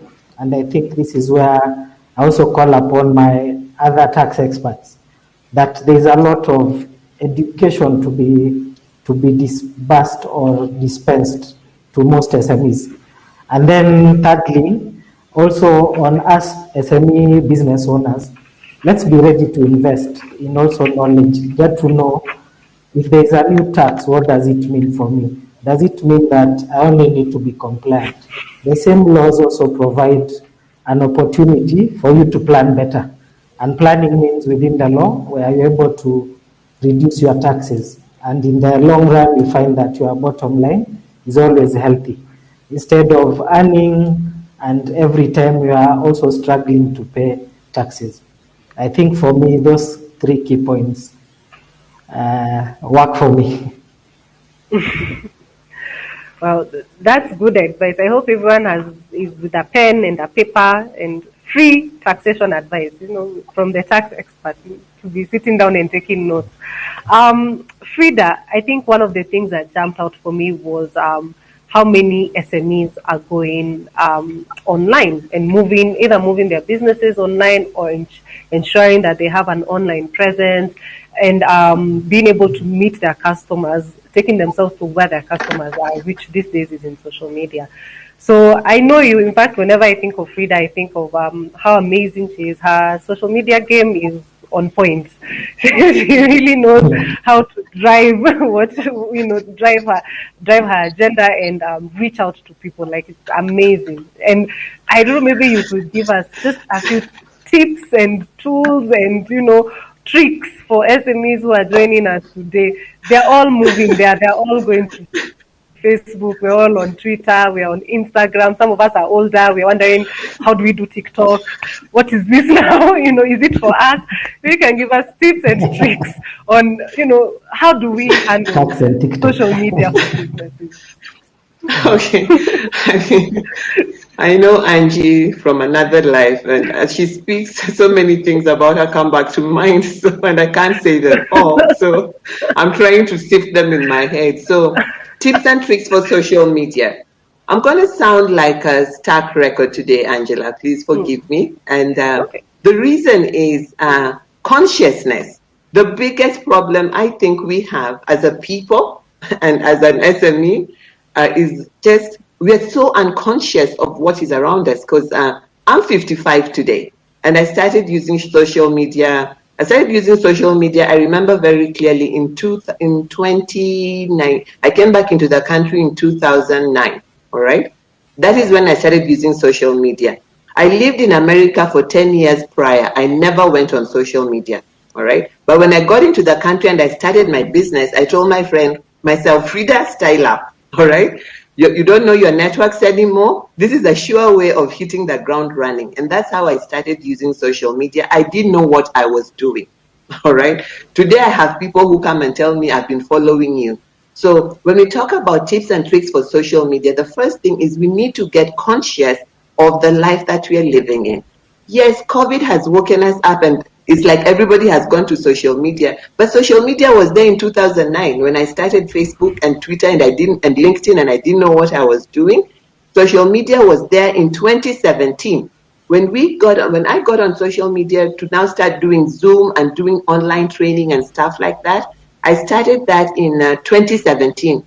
I don't even remember if people remember that 2017 there was a political crisis. The political crisis people remember was the big one in 2007. But when I say 2017, there was a political crisis.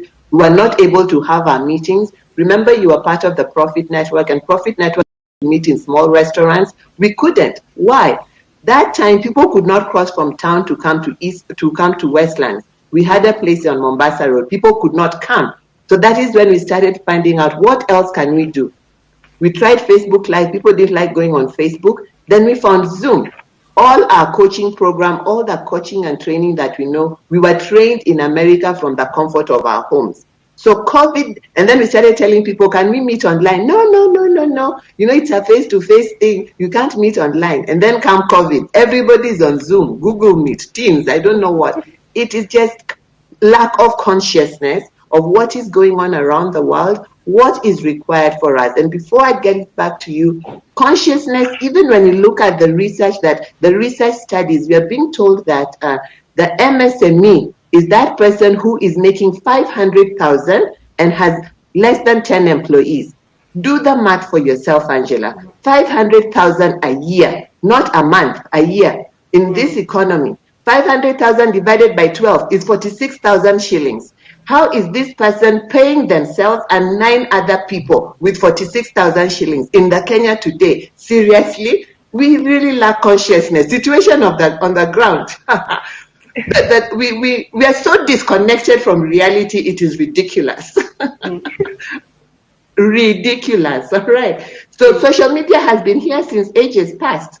We should be on the TikToks and the what have you, not talking Facebook and this and the other. Look at this wonderful platform where we are having the conference at. I mean, kudos to Sandbox and, the organizers of the big Baraza, my chief entrepreneur, Bwana Joram, let's be conscious. Let's be conscious. What are the resources available? And the last two things, because when we become conscious, my favorite book says that my people perish for lack of knowledge. And sometimes we find the knowledge, but because of ego and fear, we don't want to apply that knowledge. If I apply that knowledge, they will be better than me. No, I don't want to apply it. I've never done it before. What if I fail? If you fail, you get up and move on. So consciousness to get the appropriate knowledge and apply it, because knowledge is only potential power. Applied knowledge is power. So let's be conscious, get the knowledge that we need with all these wonderful data things that we're doing, and apply the appropriate knowledge for the appropriate problems and get the right interventions, and we will all thrive. Thank you, Angela. Thank you, Frida.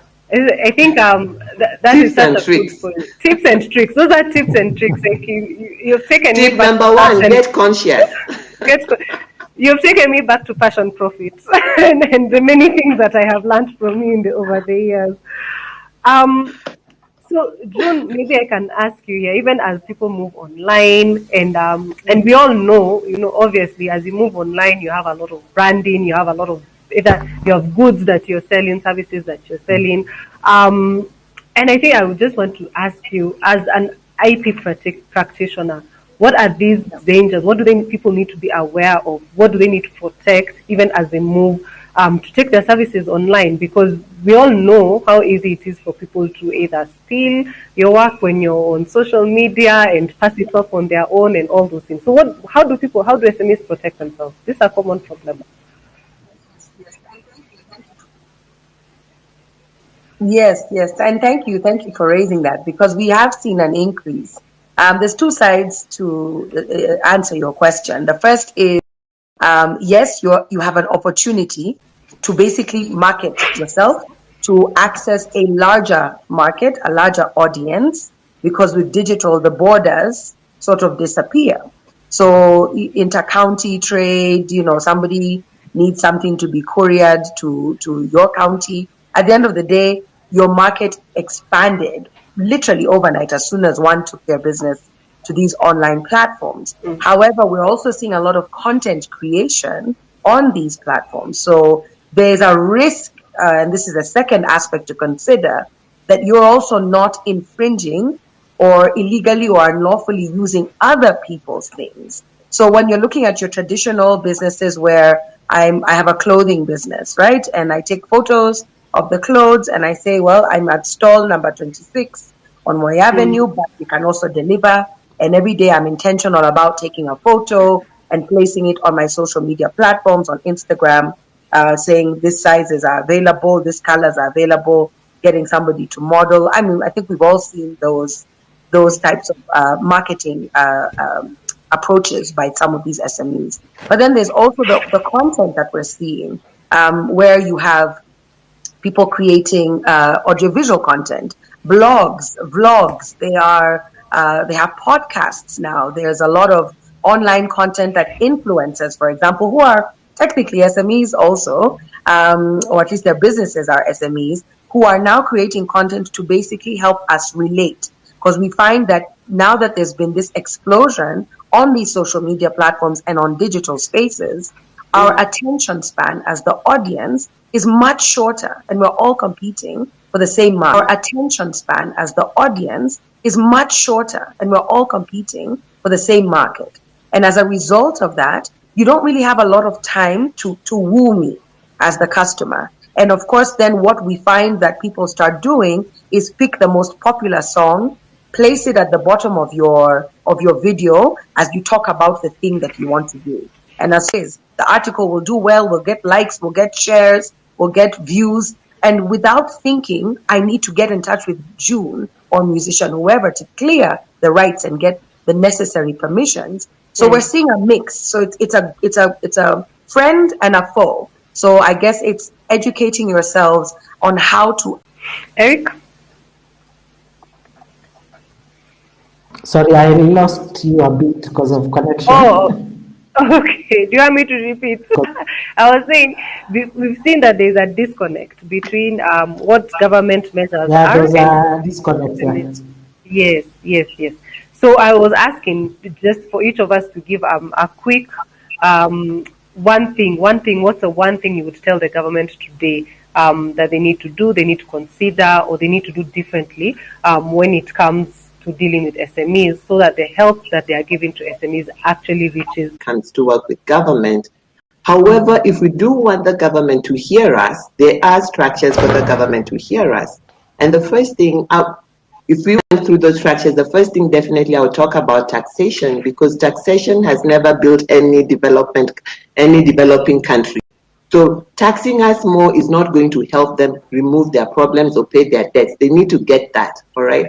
But if they taxed us in a more structured way, they will get more money and maybe even pay off their debts. I think they need to relook at the way they tax us. Number two, I throw it back to the SMEs. Can the SMEs become conscious that talking to government on Twitter does not work? There are structures on how to talk to government. There are associations you can become part of course, like SME Founders Association, because like the sandboxes of this world, So there is a structured way to speak with government. Government is trying to come up with this SME network of networks. If it will help us, we don't know yet. But the key thing is let's stop working in silos. We are all here to earn a living. We are all here to make this country better. Government is not going to do it. We are the ones who are going to. Mentality is necessary, but it is not the entire story. And why I say that is because we shy away from structures, and that's a fault of there not being a sufficiently enabling environment for government to allow all these SMEs to enter the fold, right, and be registered correctly, to be properly incorporated as an entity, not these briefcase organizations that so many of us start out as. And a more truly honor your promise to your citizens and create an enabling environment for us to set up whatever small business, so that you're not at a place where you're like, oh, if I'm not like corporate X, then there's no hope for me. Harmonize the definitions. What the central bank, a definition for an SME. You're either income tax. We don't have a place where we've been captured. You're either service industry, but what if you're service industry and you're a big corporation versus service industry and you're a small SME or a micro? Why are we all subject to the same provisions? Yet there's been no attempt to even just say, Kina Juna in this bracket, Kina Angie are here, let's solve their problems where they are. And when they move to the next level, then obviously things will apply differently. So I think that would be the thing I would say. But as Frida has said, also lobby the government, and this involves also sensitizing our leaders. The leaders that we elect, we need also to start asking questions, apart from building toilets and schools and churches. What are you doing for the small business in your area? Then secondly, the aspect of also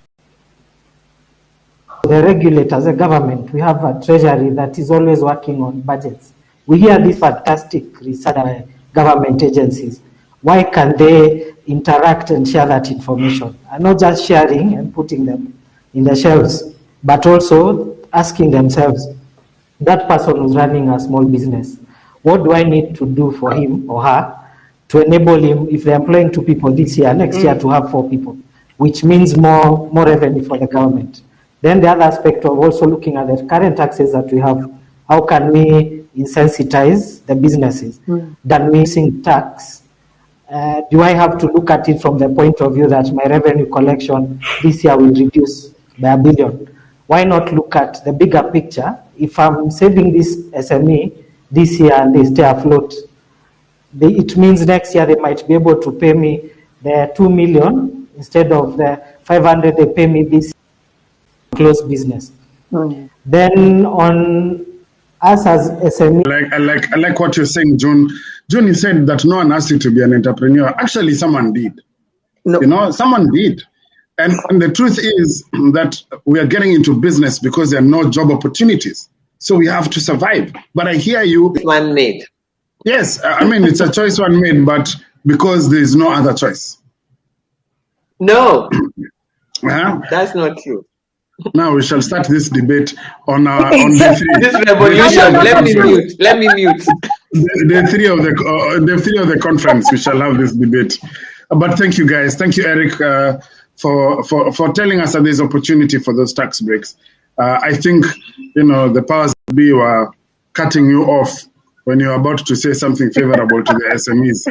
But I'm not pointing any fingers. Before.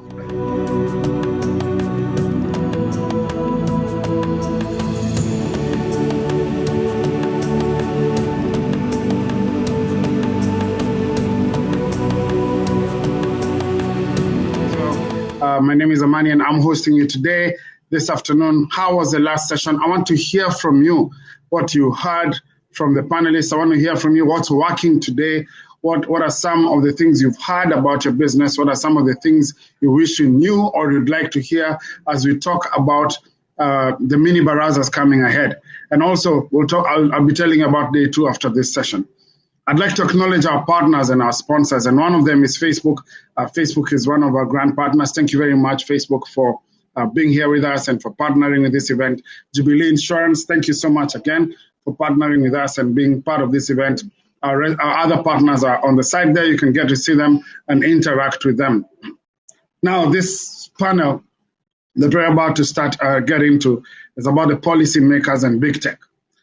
Philip did say that the world is flat.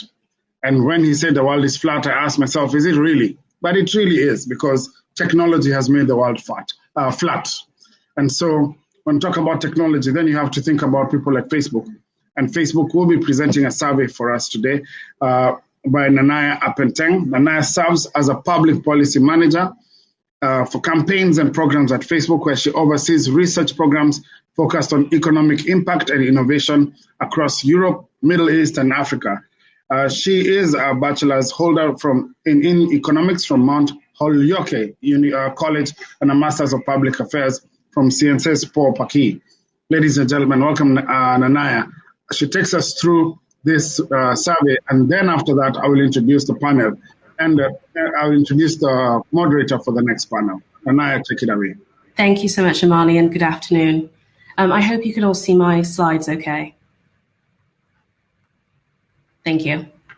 So as mentioned, I work on Facebook's public policy team as a campaigns and programs manager, where my work focuses on research programs on economic impact of digital tools and innovation across Europe, the Middle East, and Africa. I'll be talking you through the research insights from the studies that we've supported in this area.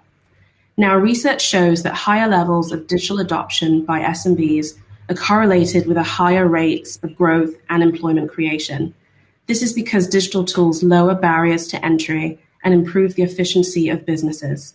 They've also been important to many SMBs during the COVID pandemic, and we've heard a number of stories of resilience and innovation from the businesses present today.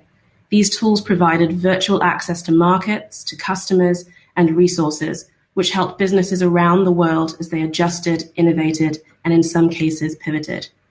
Now, an upcoming study by Genesis Analytics, an African economics consultancy, examines how the digital economy, as evidenced through the Facebook apps, creates value for SMBs that are operating in Africa. This study was commissioned by Facebook, and it will be published in mid-June via the Genesis Analytics website. But I'll be highlighting a number of the study's findings, given its relevance to today's discussions. The report asserts that there are at least 3 big opportunities and competitive advantages which will propel the continent forward. These include an extremely young population, the opportunity to bring more women into more formal economic activity, and the opportunity to diversify economies and take advantage of intra-Africa trade, realizing the benefits of the African Free Continental Trade Agreement. In the report, Genesis examined how these 3 opportunities are being enabled by the growth of Africa's digital economy. Their research draws on a survey of 4,020 SMBs who are defined as businesses with under 250 employees, and this was fielded between February and March of this year in 8 countries of focus. These countries include Senegal, Cote d'Ivoire, the DRC, South Africa, Nigeria, and of course Kenya. A targeted sampling approach was used focusing on business owners, senior managers, and solo entrepreneurs across 13 different industries. Now, just a few highlights from the survey. 73% of surveyed SMBs reported using social media, and 72% reported using the Facebook app specifically. Of surveyed SMBs that use the Facebook apps, 84% reported that the apps have been important in the growth of their business, and 77% reported that the business is stronger today because of the apps. And finally, 55% believe that the apps help them to start the business. Now let's take a closer look at how businesses use the Facebook apps to support their growth. As shown here, businesses at different stages of maturity have needs which are catered for by the various functions of the apps. This can range from creating a brand presence through a Facebook or Instagram page to communicating with customers and paid advertising. Now, surveyed SMBs ranked reaching new markets and customers, raising brand and product awareness, and communicating with customers as the leading benefits to using the apps. One business leader leveraging the benefits of the apps is Jackie Njue, the owner of Lux Nail Parlor, a nail salon business which was founded in Nairobi in 2014. Using Facebook and Instagram, Jackie has grown the business and increased her customer acquisition to about 50 people daily. 70% of her customer conversion comes from people who found the business on Instagram or Facebook. Over the years, she's expanded her business from a small kiosk to a leading nail salon in Nairobi and has hired over 15 employees. During the pandemic, Jackie had to shut down her business for 3 months and downsize her staff. But throughout the lockdown, Jackie remained engaged with customers through WhatsApp and Instagram stories, sharing nail tips. Since reopening a year ago, the business has experienced a gradual growth and they have currently launched post-salon nail care products. She's also been able to hire more employees. Jackie is part of a burgeoning population of female entrepreneurs who are using the digital economy to start and grow a business. Strikingly, Africa is home to the highest share of women entrepreneurs globally and is also the only region where self-employment is more common than wage employment. But female-owned businesses in particular tend to be less profitable, earning 35% less on average than male-owned businesses in sub-Saharan Africa. Using Facebook tools to reach and engage with her customers and establish her brand's presence, Jackie was able to grow her business from a micro-enterprise to a small business. This graph here shows that digital tools are a step on the ladder for female entrepreneurs, but there is a real drop-off when it comes to female ownership rates and larger and generally more profitable businesses. Supporting businesses as they grow is important for realizing the opportunity of bringing more women into the formal economy and into more profitable economic activity. Now, digitally enabled SMBs can also provide gainful economic opportunities to Africa's youth. It's estimated that by 2025, almost 1/4 of the world's population younger than 24 will be from sub-Saharan Africa. A young Africa has the opportunity to reap the demographic dividend. However, this dividend can only accrue if there is gainful economic activity available to young people as they come of working age. Across all 8 countries surveyed, the study found that SMBs using the Facebook apps are more youth-friendly. In Kenya specifically, surveyed SMBs that reported using the apps reported on average having a higher proportion of employees under the age of 30, 56%, relative to non-users of the Facebook apps, which was at 46%. Now, this next graph shows that surveyed SMBs that report not using social media are more prevalent in traditional sectors of agriculture, mining, utilities, and construction. By contrast, surveyed SMBs that report using social media are concentrated in manufacturing, personal trade of goods and services, professional services, tourism, arts, and entertainment. But across all 8 countries, the services sector is among the top 3 sectors of surveyed SMBs. This is reflecting the significant digitalization potential of the services sector. As Genesis Analytics research suggests, digital and social media platforms such as the Facebook apps are playing an important role in the development of SMBs by cost-effectively addressing a number of the challenges SMBs in Africa face. They've also been important to many SMBs during the COVID pandemic, providing virtual access to markets, customers, resources, and business management tools. From May through October 2020, the Future of Business Survey, which is an ongoing data collection collaboration between Facebook, the OECD, and the World Bank, took a monthly pulse of how SMBs, defined in that study as those with fewer than 500 employees, navigated the COVID-19 pandemic. Through a series of 6 monthly surveys, the Global State of Small Business reports documented the experiences of more than 150,000 business leaders from over 50 countries, including Kenya. In the final survey wave, which was fielded in October of last year, small businesses in Kenya reported the following. 51% of operational SMBs on Facebook reported 25% or more of their sales were made digitally in that last month. 36% of operational SMBs on Facebook reported in October that the proportion of sales they made digitally had increased compared to before the pandemic. And finally, 65% of owners and managers of operational SMBs on Facebook reported that they felt optimistic about the future of their business.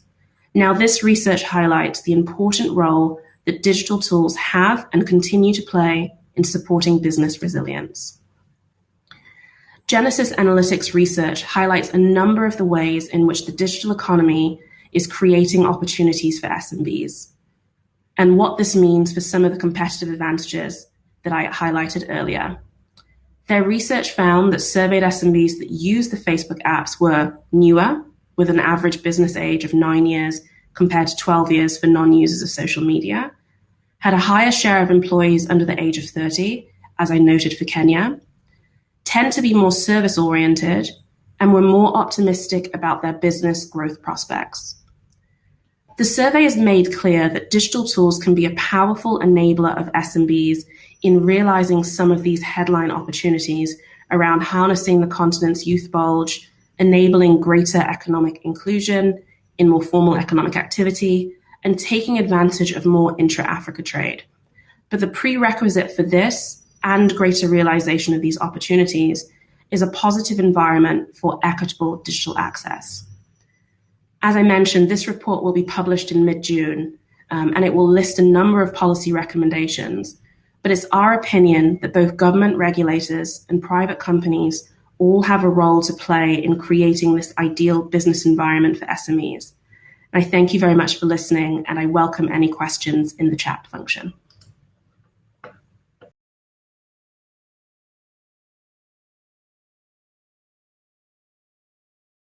Much, Nanaya, for that wonderful presentation. Thank you for the insights.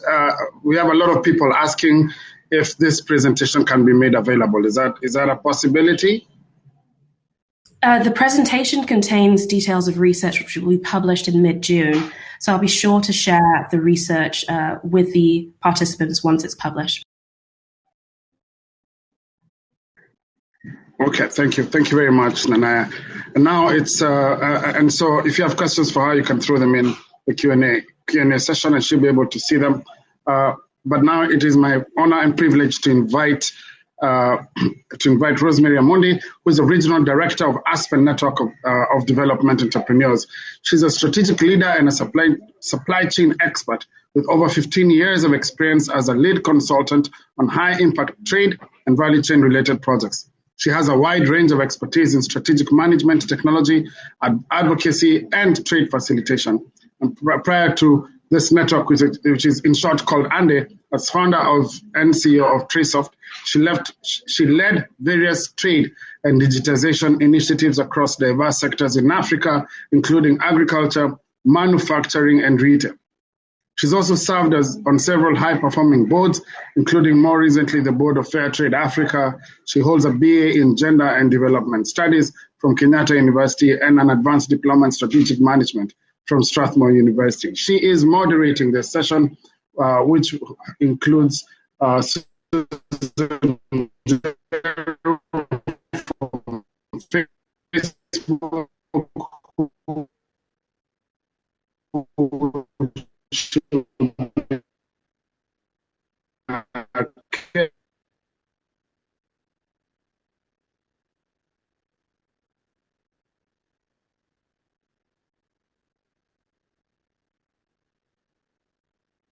now human being to moderate this panel, Rosemary Amundi. Karibu. You're muted, Rosemary. Sorry, thank you so much, Amani, for that wonderful introduction.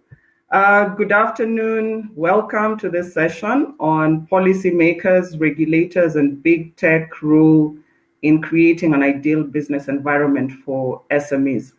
So we've heard from the SMEs, we've heard from organizations that are doing a fantastic job at providing support services to SMEs. And now we want to shift gears and engage with policymakers and regulators. So as Amani has said, we're joined by Nanaya Apentang, who's just made a presentation on their recent research findings. We're also joined by Susan Jeru, who is the team lead stakeholder engagement at Kenya Revenue Authority. In the Domestic Taxes Department. We are also joined by Mwende Njuriani, who is Manager, Innovation, Research and Development at the Communications Authority.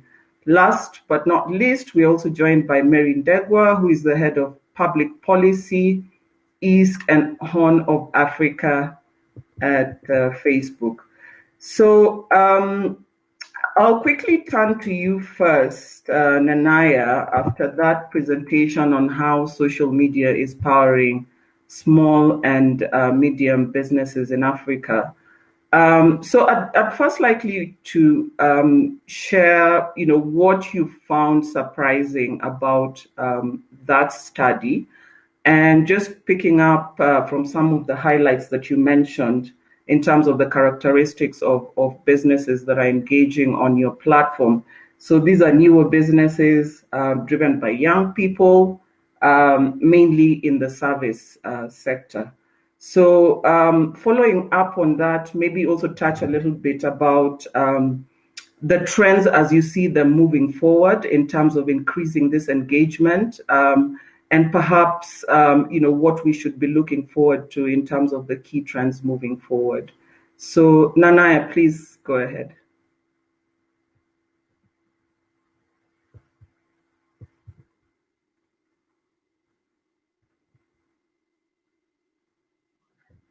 I think Nanaya has dropped off. Maybe. So, as we try and get Nanaya back on, I'll go to Susan. And so we've had, in Kenya, the SME profile, and this is picking up from the SME perception survey that we also had earlier. The SME profile comprises 98% of businesses, 30% unemployment, 30%, or rather contributes to 30% employment, and 30% contribution to the GDP. Susan, we hear so much about collections. So, things like the 1% digital tax. And sometimes it feels like the Revenue Authority does not want to see SMEs survive. It more or less feels like, it's killing the goose that's laying the egg.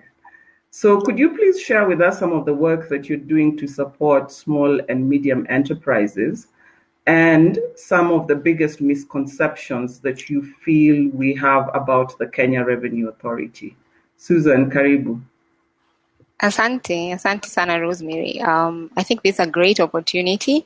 KRA is always eager to engage with taxpayers, and particularly taxpayers who are gathered in a forum such as this, because it allows us to not just share information, but also to receive feedback regarding not just the perception, but also any compliance issues that taxpayers may have. So you've asked a question, which is that how is KRA supporting MSMEs? And I do want to mention, I was listening in on the previous session, and I do want to mention that KRA has actually done a lot to bring the MSME focus the perspective, MSME perspective into focus. And one of those things actually is the introduction of an office that specifically deals with SMEs. That's the Taxpayer Services and MSMEs division. And what that unit does is that we do capacity building. We capacity build for MSMEs, which is training such as this. We even encourage MSMEs to get together, under associations, and to identify areas that they are experiencing challenges with and to approach KRA. The other thing is that Kinoti did mention that there are certain tax reliefs that were instituted by government to cushion Kenyans from the COVID-19 pandemic. I do want to mention that turnover tax, and turnover tax is a tax that is specifically targeted to SMEs. And what that means is that if you have a business whose turnover is between 1 million and 50 million, then turnover tax is specifically designed for you, for that kind of business.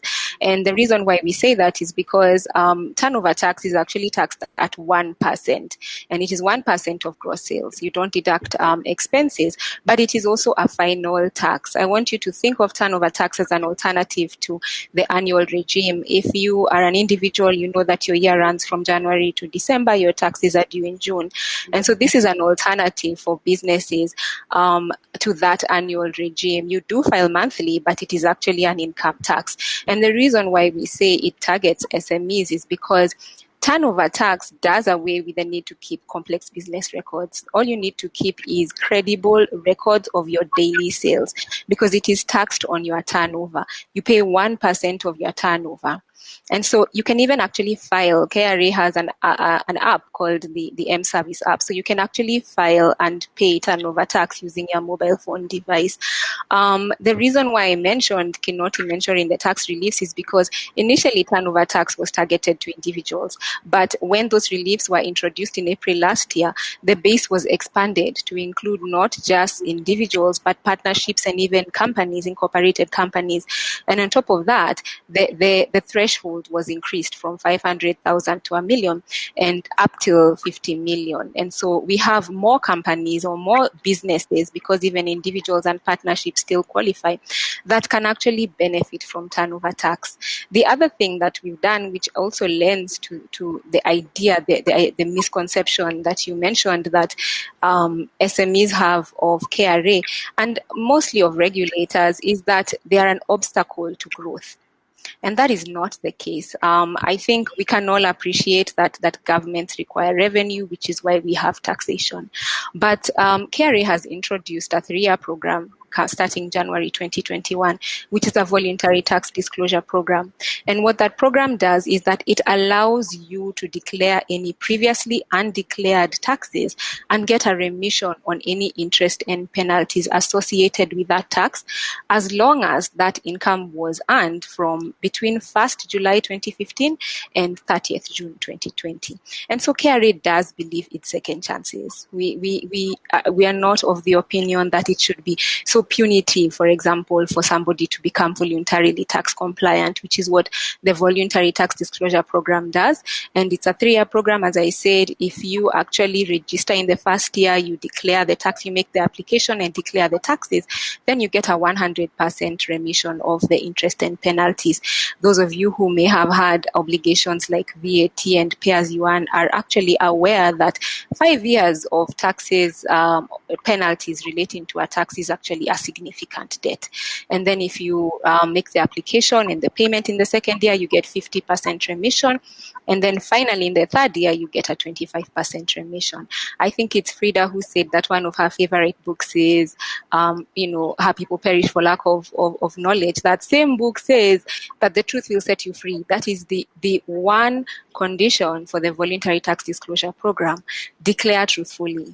Because, if you don't declare truthfully, then the commissioner may actually rescind that remission that you have received. And so you can see that KRA is actually interested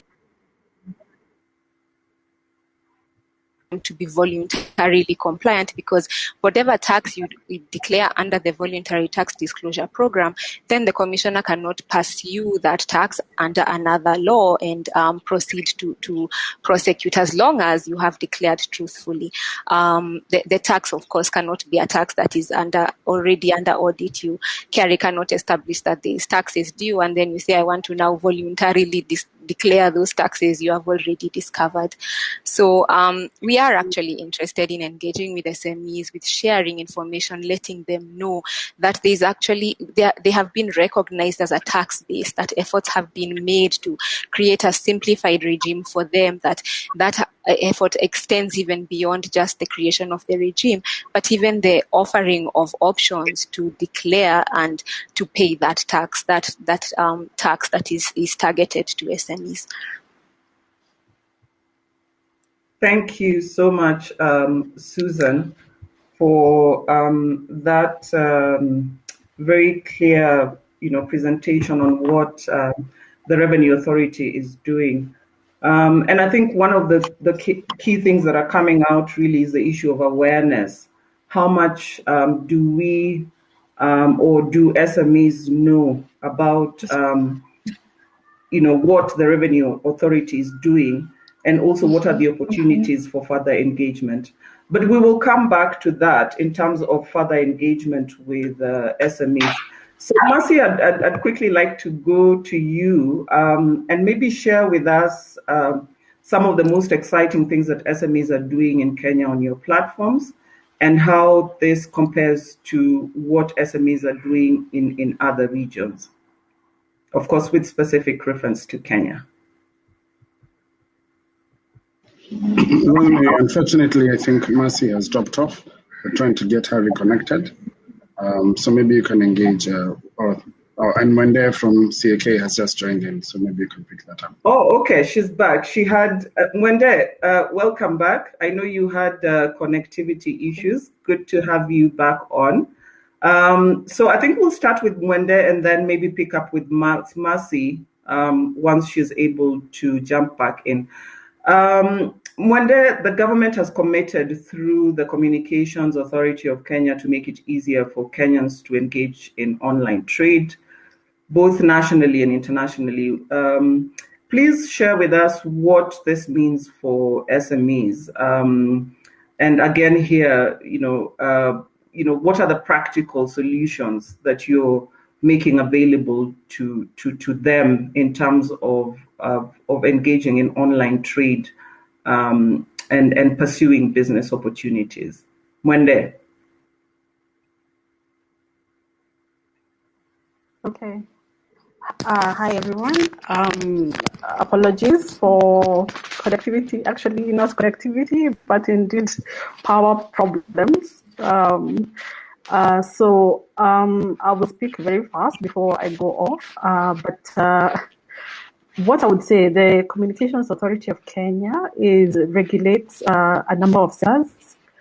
And the sectors that we regulate are telecommunications, radio communications, i.e., broadcasting, and also we regulate an important sector for you, which is postal and telecommunications, which most people do not know. For any business to be online, you have to have very clear logistical channels to, deliver your goods. So that is also another issue that we regulate. Another area that we regulate is e-commerce. We are not quite strong on that, but what we have put in place is a cyber security response center, so that in the event that we have issues on cyber security, we are able to respond to that and also support the users of the online platforms to use them securely. So as I had said when I was invited for this, is that I will be looking to hear from you, and I was taking notes, and some of the notes that I took one, the idea of talking to government, and talking to government can be in many ways. And I think one of the issues that was raised was having an association. Many other sectors do have associations. I'm sure some of you who are in ICT are in KIPTANET, the Kenya ICT Network.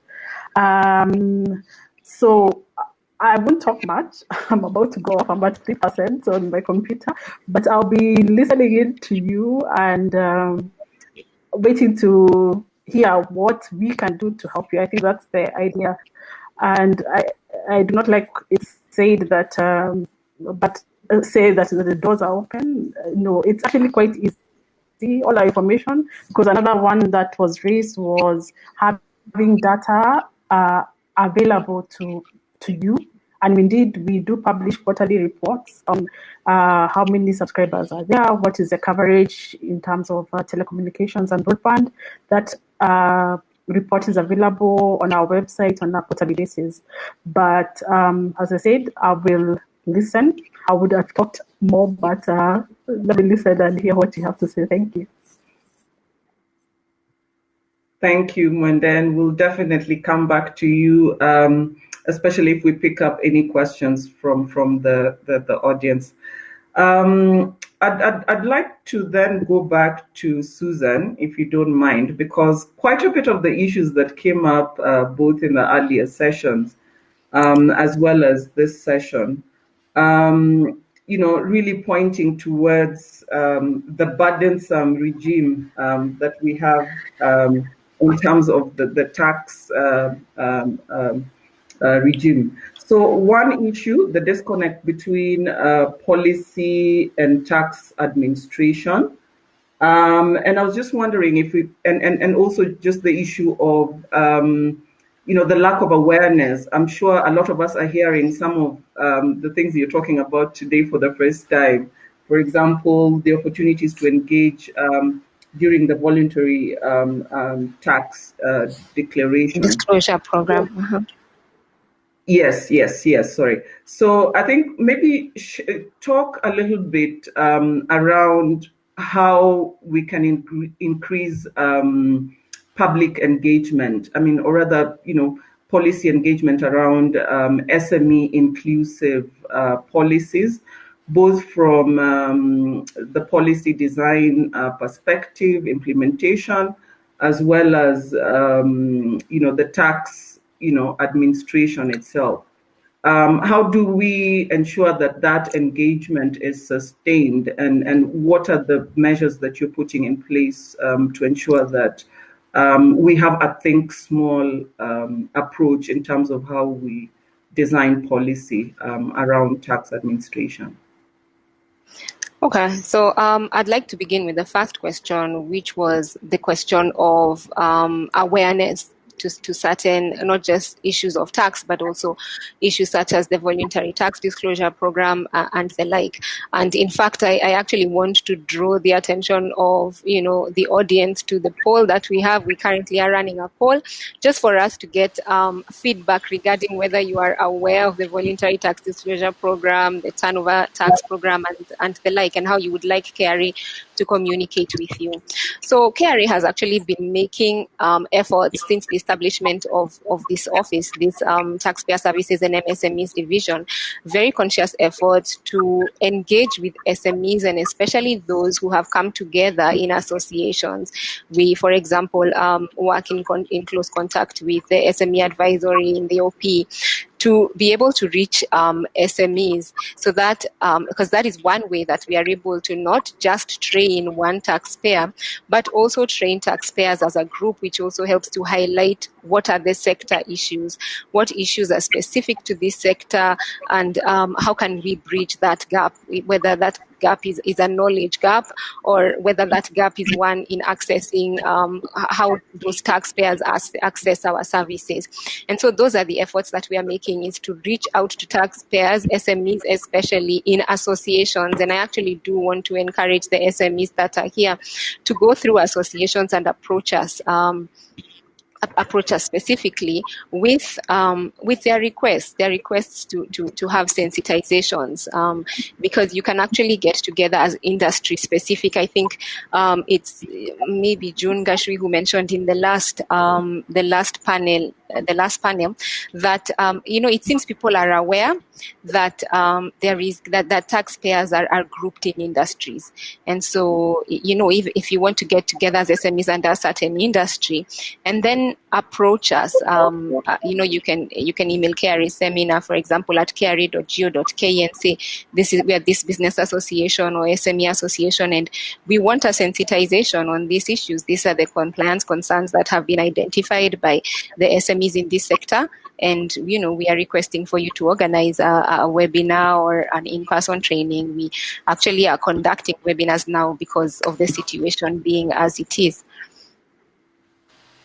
Okay. Thank you, Susan. So one last question, and welcome back, Mercy. Before I get to Mercy. Okay. Sorry. Yeah, there's a question from the audience. Maureen is asking, what are the applicable taxes for Airbnbs and online businesses in Kenya at the moment? I'm not sure if you have that information on hand with you, but if you could maybe briefly share, and then we can move on with Mercy. Okay, sure, I can. So an Airbnb is every business has to pay an income tax. So an Airbnb, if it falls within that bracket that I mentioned, can actually register for turnover tax, because the businesses that are exempt from turnover tax are, for example, rental income. It's actually incomes that are exempt from turnover tax. Rental income, for example, is exempt from turnover tax because it is taxed under the monthly rental income tax regime. Employment income, you cannot be paid your employment income and then subject it to turnover tax because it has already been subjected to pay as you earn. Professional services, because those professional services are subject to a withholding fee at 5%, and so they cannot qualify for turnover tax because we've already mentioned that the rate is 1%. So having said that, pay as you earn. So another one of the incentives that still persists even today is the increase of the lower threshold for pay as you earn. Pay as you earn, actually, the lower threshold is 24,000, which means that if you are paid a salary and the amount is less than 24,000, then you have no pay as you earn to pay. When then that follows that if you're actually paying somebody as an Airbnb owner and their employment income falls, above 24,000, then you should pay as you earn for them. The third one is VAT. Sorry. So VAT has a threshold, and I think maybe one issue that perplexes a lot of SMEs is that sometimes you are registering a business and you will just register it perhaps without approaching, let's say, a KRA office to advise you that there is a threshold for registration for VAT.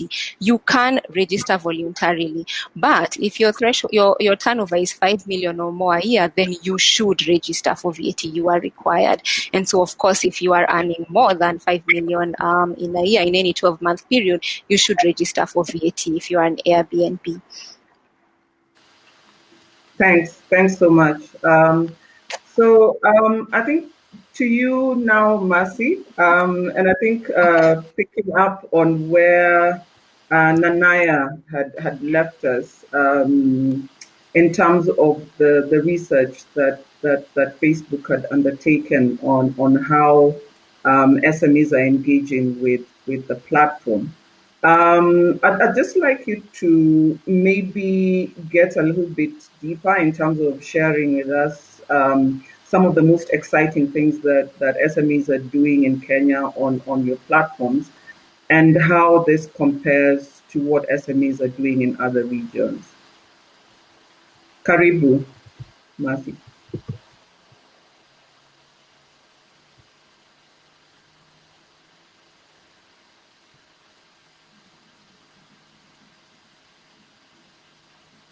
Go ahead, Mercy.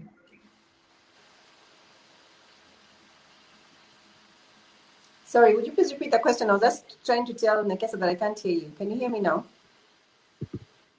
Yeah, so we're just picking up from where Nanaya had left on the research on how SMEs are engaging with the platform. And I was essentially asking you to maybe go a little bit deeper and share with us what some of the most exciting things that SMEs are doing in Kenya on your platforms, and how this compares to what SMEs are doing in other regions as well. Awesome. Thank you for that question, and apologies for the digital, let me say, tech challenges that I'm having this afternoon. For some strange reason, I've been online the whole time without a problem until power went off a minute ago and everything went off with it. I think these are some of the struggles that SMEs are having, to be honest, and especially those who are working from home or are operating in very small scale sort of like outfits. They have to deal with these kinds of challenges when we have them. But to the point that the question you've asked, I think some of the ones that call out are basically around the issue of women and then how they use business, how they're doing business and leveraging on digital, as well as the issue about the youth population. I think you heard that Nanaya said that by 2025, a quarter of the world's population will be youth in Africa. Which is a very significant step, and I see that as a huge opportunity for businesses, especially that are thinking in terms of where to invest, who to work with, and so on. That the future is the youth, and we have to actually consider that. On the point of women, because I think I just skimmed over that quickly. I think for us, one of the things that stood out in this research was the fact that a lot of women, once they are using digital, the issue of them falling off at the end because of ownership, and that is something that I think is really critical for those who are involved in considering gender-related issues and the issues that are affecting accessibility and affordability of digital devices and tools and services, to address that aspect specifically around how to empower and allow more women to be able to leverage these tools to be able to build alongside men in this economy, in the economy that we are in. And I think the last thing I'd bring out is the issue of sectors. I think you heard from Nanaya mention the issue of a lot of the service-oriented sectors are the ones that tend to be leveraging digital a lot. We're not seeing that as much in the traditional sectors like agriculture, mining, and so on. And that obviously is a concern, especially when I think about a country like Kenya, where agriculture is predominantly a really huge part of the economy, alongside tourism, for example. But to think that a lot of livelihoods in Kenya are supported by the agricultural sector, whether it is from a small-scale perspective or all the way to large-scale, that agriculture is a really huge part of our livelihoods. And the need for such sectors such as that, I think, to take up digital is really important. And to see that in the statistics that we're seeing from the research, that there's a falling back of those sectors in trying to adopt technology, again, for me, presents an opportunity that I think both policymakers and as well as private sector could look into supporting and investing in those areas. Because again, I think if you think about agriculture, there is a lot of opportunities there to market oneself, to make sure that you reach markets previously you had no access to think about how you can expand your reach and scope and build awareness around products, and joining even groups that will enlighten you about farming techniques that are new, that are different, that have been adopted elsewhere.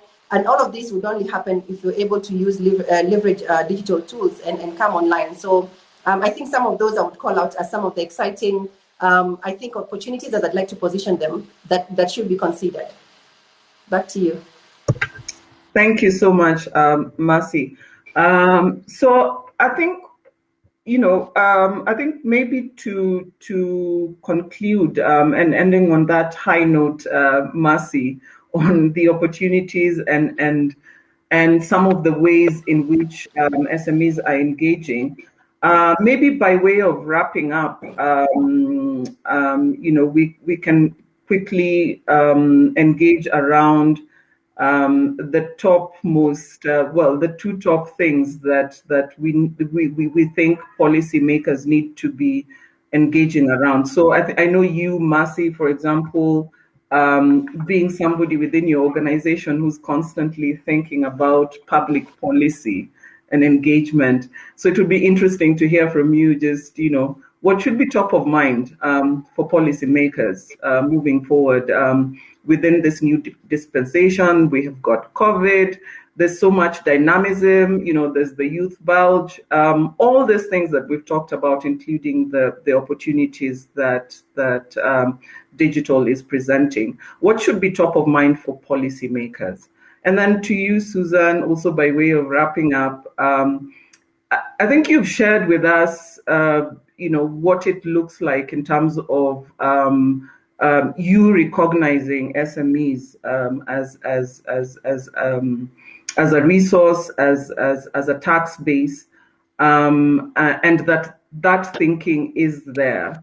But what I want probably to hear from you by way of wrapping up is what are the areas of what are the opportunities for improvement moving forward? I know you've shared quite a bit in terms of what you're doing around engagement, but how can we improve given everything that we've had in the morning? There's always room for improvement. So it would be interesting to hear from you on that as well. Then I'll hand over to Amani for the last word. So Marcy, maybe start with you, and then we wrap up with Susan, and then back to Amani. Thank you so much, Rosemary. So I have a lot of policy asks for us to make them, but I will not go directly in that fashion. But to answer your question, I think, one, we need to recognize that we are in unprecedented times. And I think as humanity, this has been the reality, especially in the last year and a half or two, because of the pandemic. And there has been a clear disruption to businesses if you think about how that pandemic has affected now the small and medium-sized enterprises and businesses that, again, support a huge part of the population, not just in Kenya, but also in the continent at large. And the fact that a lot of people have made a shift to online connectivity and leveraging these digital tools to be able to stay open, to be able to continue connecting with their customers and expanding their reach, even within the circumstances that they're dealing with that are really difficult, of having to scale down their businesses to accommodate the sinking or dropping revenues, etc. I think there's many policy asks that could be made out of that.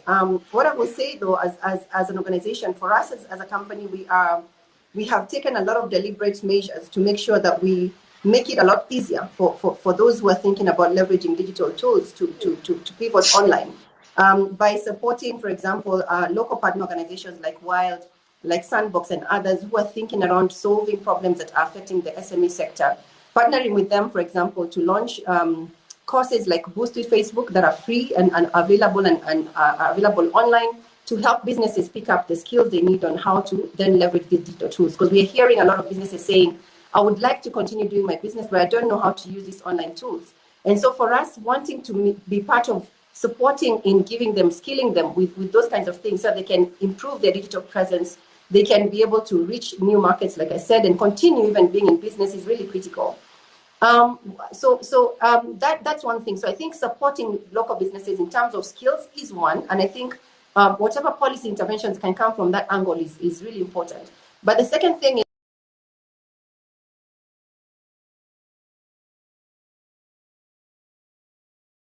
I think it would be helpful to have policies that enable businesses to be able to bounce back. So obviously looking in the area of taxation, we've had quite a number of examples. And in fact, in the research that was presented earlier, we had businesses saying that, there's a struggle in being able to keep up with business when you have additional taxes during this time that you're already struggling.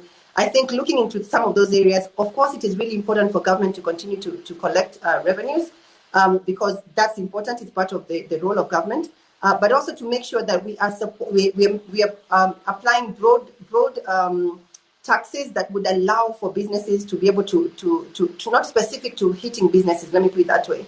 Not sector-specific taxation, but broad-based taxation that would allow for the burden to be shared amongst a wider audience as opposed to targeting businesses directly, especially. Again, of course, there is the question of I think, allowing for businesses to be able to go beyond the borders. If you think about our customer base, where you look at the population as the potential customer base for most businesses, a population of approximately 15 million is small if you're thinking about competing alongside others and being able to make the most of that.